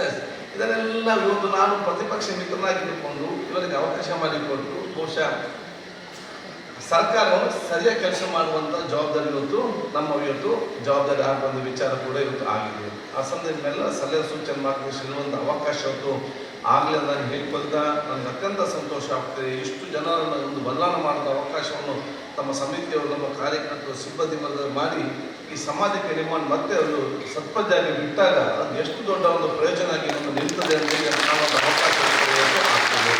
ಅದಕ್ಕಾಗಿ ನಾನೊಬ್ಬ ಸೋದರನಾಗಿ ಯಾವ ರೀತಿಯಲ್ಲಿ ಸಹಕಾರ ಬೇಕಾ ನಾನು ಖಂಡಿತವಾಗಿ ಇವತ್ತು ಬಹುಶಃ ನಮ್ಮ ಸರ್ಕಾರಕ್ಕೆ ಸರ್ವರಿಗೂ ಆ ಒಂದು ವಿಚಾರ ತಿಳಿಸುವ ಮೂಲಕ ಇನ್ನಷ್ಟು ಉತ್ತಮವಾಗಿ ಜನರಿಗೆ ಪ್ರಯೋಜನ ರೀತಿಯಲ್ಲಿ ಏನೆಲ್ಲ ಸಹಕರಿಸಬೇಕು ನಾವು ಮುಂದಿನಿಂದ ಸಹಕರಿಸಿಕೊಂಡು ನಾನು ಇವತ್ತು ತಯಾರಿದ್ದೇನೆ ಅಂತ ಹೇಳಿಕೊಳ್ತಾ ನಿಮ್ಮೆಲ್ಲರ ಆಶೀರ್ವಾದ ಮತ್ತು ಕಾವಂದರ ಮತ್ತು ಎಲ್ಲ ವೇದಿಕೆ ನೆಂದಿಲ್ಲ ಆಶೀರ್ವಾದ ನಾನು ಇವತ್ತು ಬೇಡಿಕೊಂಡು ಮತ್ತೊಮ್ಮೆ ನಿಮ್ಗೆಲ್ಲರಿಗೂ ನನ್ನ ಶುಭಾಶಯ ನಾನು ಇವತ್ತು ಸಲ್ಲಿಸಿ ನನ್ನ ಮಾತು ಮುಗಿಸ್ತೀನಿ. ಜೈ ಹಿಂದ್, ಜೈ ಕರ್ನಾಟಕ. ಮಾತಾಡುವಾಗ ಶೌರ್ಯದವರ ವಿಷಯ ಮಾತಾಡಲಿಕ್ಕೆ ಮಾಡಿಬಿಟ್ರೆ ಅದಕ್ಕಾಗಿ ನಾನು ಮತ್ತೆ ಇಲ್ಲಿ ಬಂದಿದ್ದೇನೆ. ಇದ್ರ ಬಗ್ಗೆ ಎಲ್ಲ ಶೌರ್ಯ ನಿಂತುಬಿಡಿ ಮೇಲೆ ಉದ್ದಕ್ಕೆ ಎಲ್ಲರಿಗೂ. ನಮ್ಮ ಕರ್ನಾಟಕದಲ್ಲಿ ಈಗ ಶೌರ್ಯ ತಂಡದವರು ಎಲ್ಲ ಜಿಲ್ಲೆಗಳಲ್ಲಿ ಮತ್ತು ಎಲ್ಲ ತಾಲೂಕಿನಲ್ಲಿದ್ದಾರೆ. ಇವರು ವಿಶೇಷವಾಗಿ ತಾವು ಸಮಾಜ ಸೇವೆಯಲ್ಲಿ ತಮ್ಮನ್ನು ತಾವು ತೊಡಗಿಸಿಕೊಂಡಿದ್ದಾರೆ. ಯಾವ ಹಳ್ಳಿಯ ತಾಲೂಕಿನಲ್ಲಿ ಏನು ಸಮಸ್ಯೆ ಆದರೂ ಕೂಡ ಮೊದಲು ಅವರಿಗೆ ನೆನೆಸುವಂಥದ್ದು ಶೌರ್ಯ ತಂಡದವರನ್ನು. ಈ ಶೌರ್ಯ ತಂಡದವರ ಸೇವೆ ಎಲ್ಲ ತಾಲೂಕುಗಳಲ್ಲಿ ಸಿಗ್ತಾ ಇದೆ. ಇವರನ್ನು ವಿಶೇಷವಾಗಿ ಅಭಿನಂದಿಸುತ್ತಾ ಮಾನ್ಯ ಮುಖ್ಯಮಂತ್ರಿಗಳನ್ನು ನಾನು ಇವರಿಗೆ ಕರೆದಿದ್ದೇನೆ. ಈ ಶೌರ್ಯ ತಂಡದ ಉದ್ಘಾಟನೆಗೆ ಮಾನ್ಯ ಮುಖ್ಯಮಂತ್ರಿಗಳೇ ಬರಬೇಕು ಅಂತ ಅವರು ಹೇಳಿದ್ದಾರೆ. ನಾನು ಬರ್ತೀನಿ, ನಾನು ಬಂದು ನಿಮ್ಮ ಶೌರ್ಯ ತಂಡ ಉದ್ಘಾಟನೆ ಕ್ಷೇತ್ರದಲ್ಲಿ ಮಾಡ್ತೀನಿ. ಹಾಗೆ ನಿಮ್ಮ ಮೂಲಕ ಕೂಡ ನಾನು ಮತ್ತೊಮ್ಮೆ ಈ ಪ್ರಾರ್ಥನೆ ಮಾಡ್ತಾ ಮುಖ್ಯಮಂತ್ರಿಗಳೇ ಬಂದು ಶೌರ್ಯ ತಂಡದ ಉದ್ಘಾಟನೆ ಮಾಡಬೇಕು ಹೇಳುತ್ತಾ ಇವರು ಏನು ಸೇವೆಯನ್ನು ಮಾಡಿದ್ದಾರೆ ಅಂತಂದರೆ ನೀರೊಳಗಿದ್ದು ಬೆಮರ್ದನ್ ಒಳಗ ಬತಾಕಂ ಅಂತ ಒಂದು ಮಾತಿದೆ. ಅಂದರೆ ನೀರೊಳಗಿದ್ದು ಕೂಡ ಬೆವರಿದ್ದಂತೆ ಯಾರು ದುರ್ಯೋಧನ ಅಂತ ಇವರೆಲ್ಲ ನೀರೊಳಗೆ ಹೋಗಿ ಅನೇಕ ಸಾಹಸಗಳನ್ನು ಮಾಡಿದ್ದಾರೆ. ನಾನು ಕೇಳಿದೆ, ಎಷ್ಟೋ ಜನ ನೀರಿನಲ್ಲಿ ಮುಳುಗಿದವರು ಎತ್ತಿದ್ದಾರೆ, ಬಾವಿಯಲ್ಲಿ ಮುಳುಗಿದವರು ಎತ್ತಿದ್ದಾರೆ, ಹಸುಗಳನ್ನು ಎತ್ತಿದ್ದಾರೆ, ಕಷ್ಟದಲ್ಲಿ ಇವರನ್ನು ಆಸ್ಪತ್ರೆಗೆ ಸೇರಿಸಿದ್ದಾರೆ. ಇವರು ಮಾಡುವಂಥ ಕೆಲಸ ಒಂದಲ್ಲ ಎರಡಲ್ಲ. ಆದರೆ ಇವರೆಲ್ಲ ಸ್ವಯಂ ಸೇವಕರು. ಇವರು ಯಾವುದೇ ಸಂಬಳಕ್ಕಾಗಿ ಅಥವಾ ಹಣಕ್ಕಾಗಿ ಮಾಡೋರು, ವ್ಯತ್ಯಾಸ ಅಷ್ಟೇ. ಸೇವಾ ಮನೋಭಾವದಲ್ಲಿ ಮಾಡ್ತಾರೆ. ಶೌರ್ಯ ತಂಡ ವಿಶೇಷವಾದ ಅಭಿನಂದನೆಯನ್ನು ಕೊಡ್ತಾರೆ.